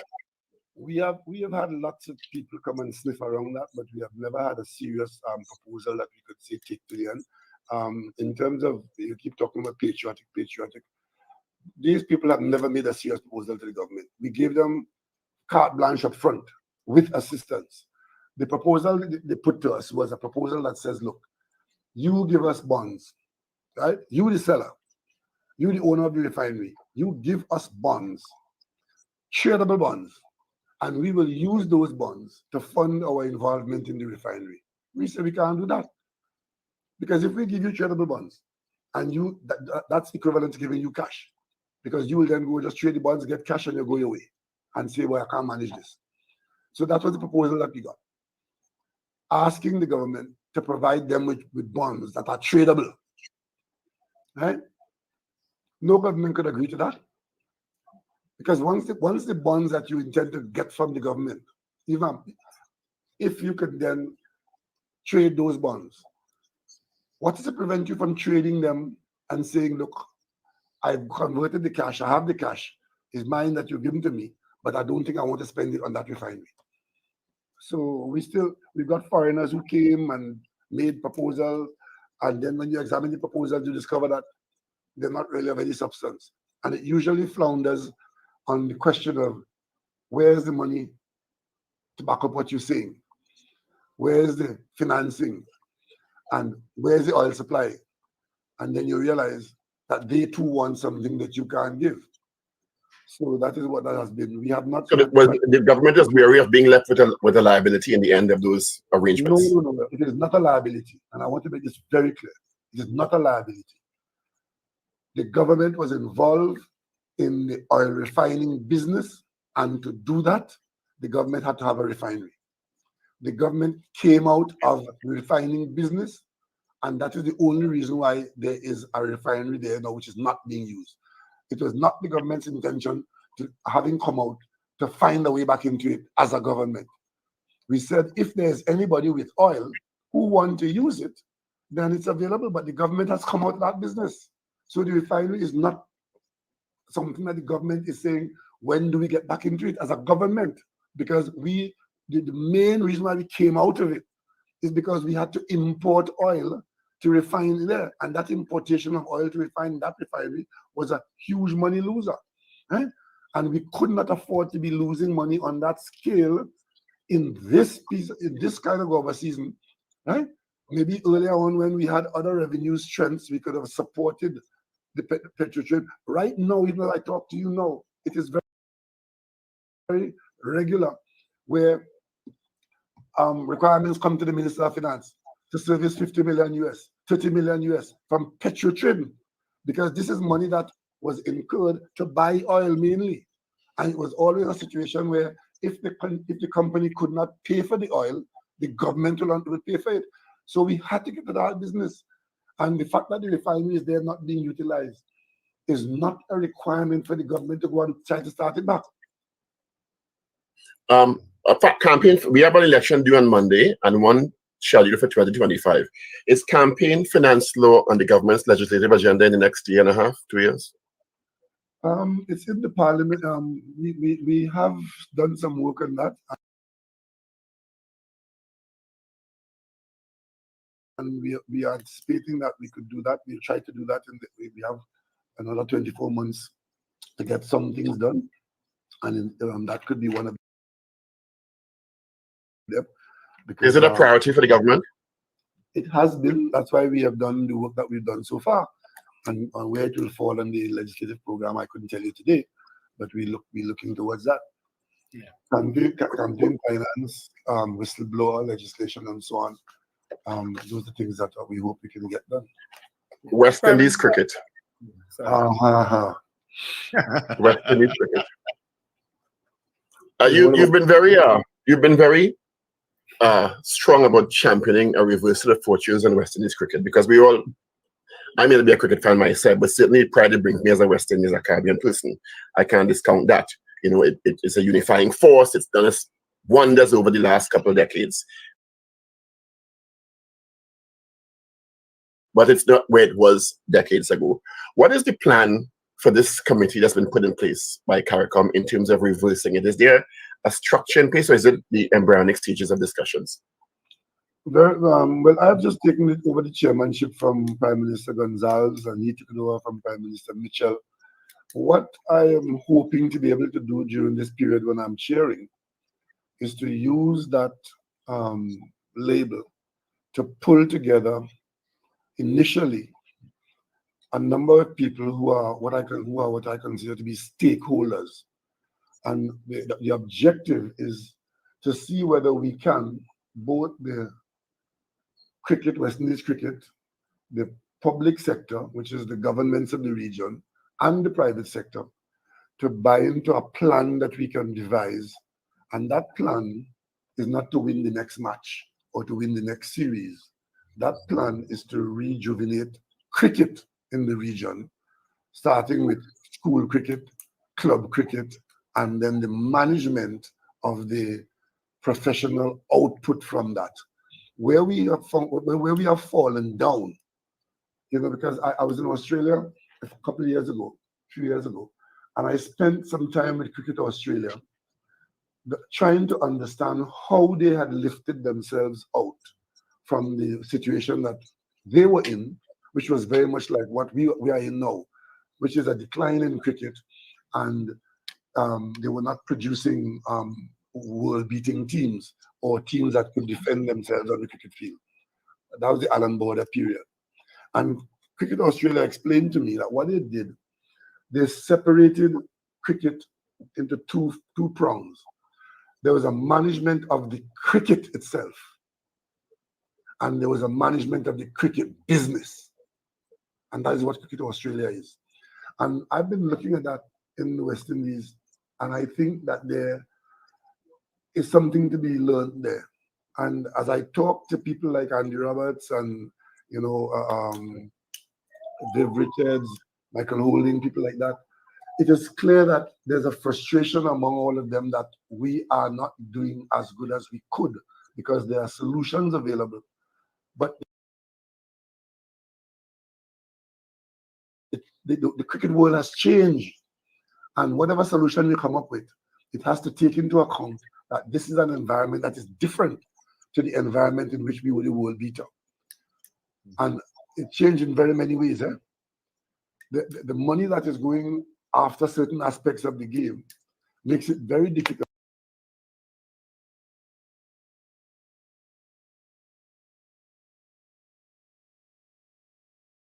to have a straightforward management of your business and your players and have them commit to you if you can't pay them in the way that they're being paid in other areas. And there are different models around the world. And then we have this fundamental problem here of who owns West Indies cricket. That's a question that the Indian government had answered and the Pakistani government. In the West Indies, we don't even ask the question.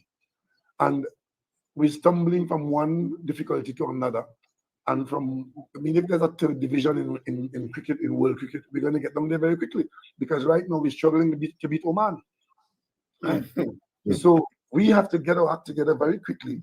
And hopefully during this period that I'm here, the one thing I want to come away with is a plan that can be operationalized where over a 5 to 7 year period, we could raise our cricket back up to a certain level that we target.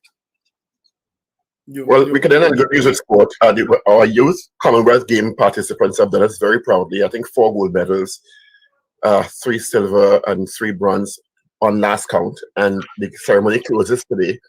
And I think they've done us really, really proud. So I'm going to give you a chance, of course. We're going to give you a chance to congratulate them.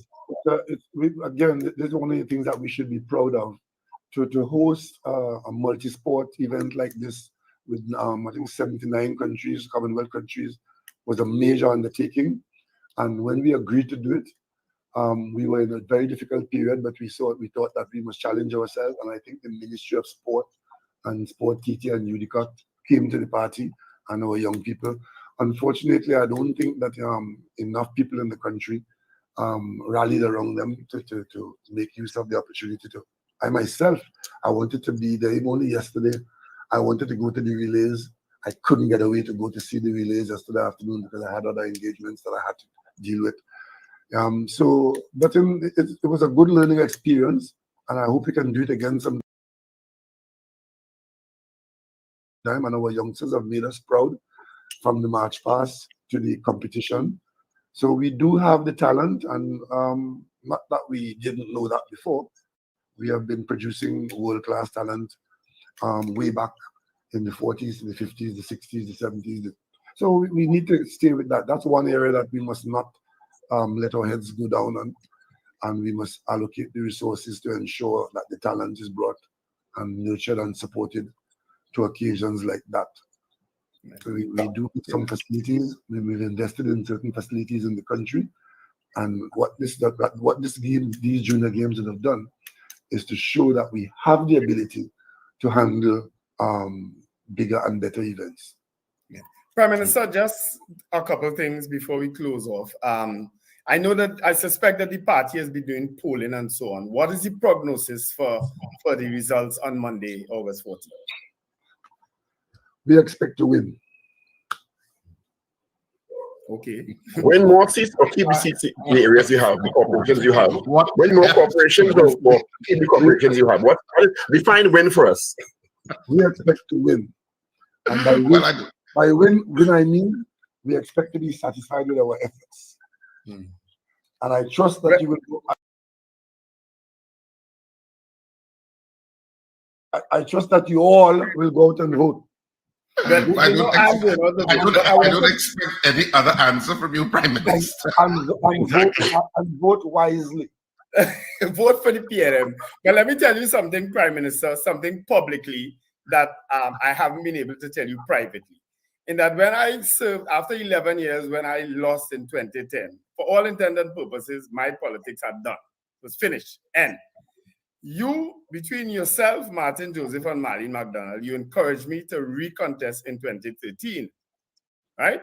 And since 2013, you personally and privately has ensured that I served on the council as an alderman. You made an intervention, I understand, in 2016 and ensured that I'm there. So I want to thank you. I've never been able to have the opportunity to tell you thanks, and I want to thank you for that opportunity. And whatever happens moving forward, I want to tell you that I'm happy and grateful for all that you have done to inspire me. So if you've inspired no one, you've inspired me. Thank you. Yeah, well, I must thank you for agreeing to accept the offer and for providing public service, because as far as I'm concerned, public service is always honorable.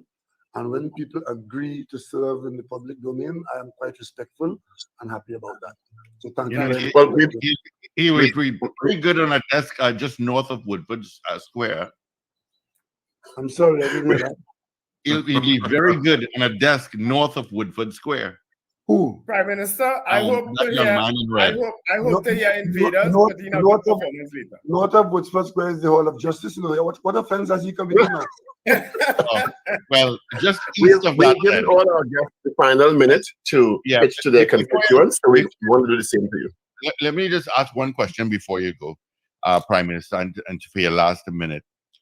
The facade of Port of Spain is not pleasing to the eyes, and as well as there are more and more homeless people within, I'll use Trinidad and Tobago, but mainly in Port of Spain. Is there any talks about reforming these individuals, get them off the streets?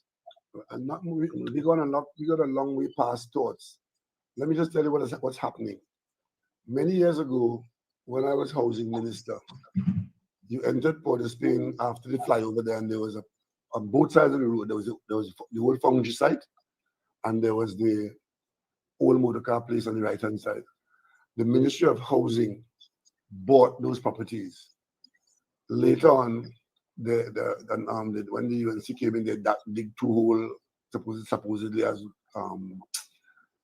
detention ponds. Detention ponds. Yeah. What we have done recently to address that issue you're raising about homelessness in the city, we have identified the Foundry site as the place to build what we call an assessment center. Construction has only just begun, and I'm scheduled to open that construction in a week or two, but the contractor is on site. We are building a facility there which would deal with homeless people in the city, where they can be rehabilitated and reconnected to their families or supported away from the city streets. And if they have mental issues, get proper mental assessment and care and so on. That construction is starting or has started. When that facility is completed, there would be a zero tolerance for people on the streets in the city of Port of Spain. Best news we've heard in a long time. Thank you very much. That's final minute to you, Prime Minister. Final minute to you, Prime Final Minister. minute goes to you. Oh, all I would like to say, I must thank you all for the opportunity to spend the morning with you. I didn't get, if I'd come in person, I would have got my tea and biscuits, but yeah, we missed that. We missed the extra talk too in the tea room. The extra talk is that in the tea room now. We missed that. Maybe one of these days we can do that. But thank you very much for having me. I simply want to say to the population that if you have never voted in local government elections before, this is a good time to vote for to come out to local government election and to vote, because you're voting for a transformation and an attempt to transform the country in a way that would be quite seminal. It's going to make a lot of changes for the benefit and for you in your neighborhood, wherever you live. We are hoping that local government transformation embodied in this local government reform effort will bring to you a benefit of an improved service delivery in your neighborhood, which will redound as an improvement in the quality of your life.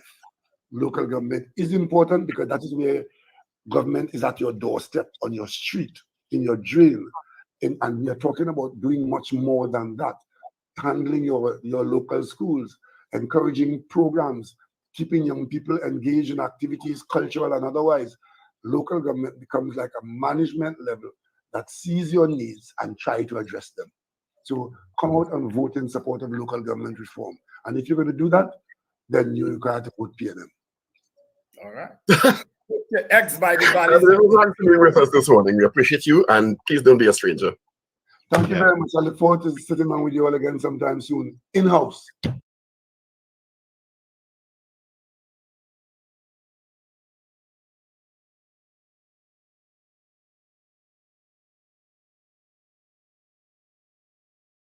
In-house. Yeah, We'll yeah, work yeah. on that. Thank you so much. Thank you so much, Thank you. Prime Minister, for being Okay, on the thank you, platform. Prime Minister. Good day.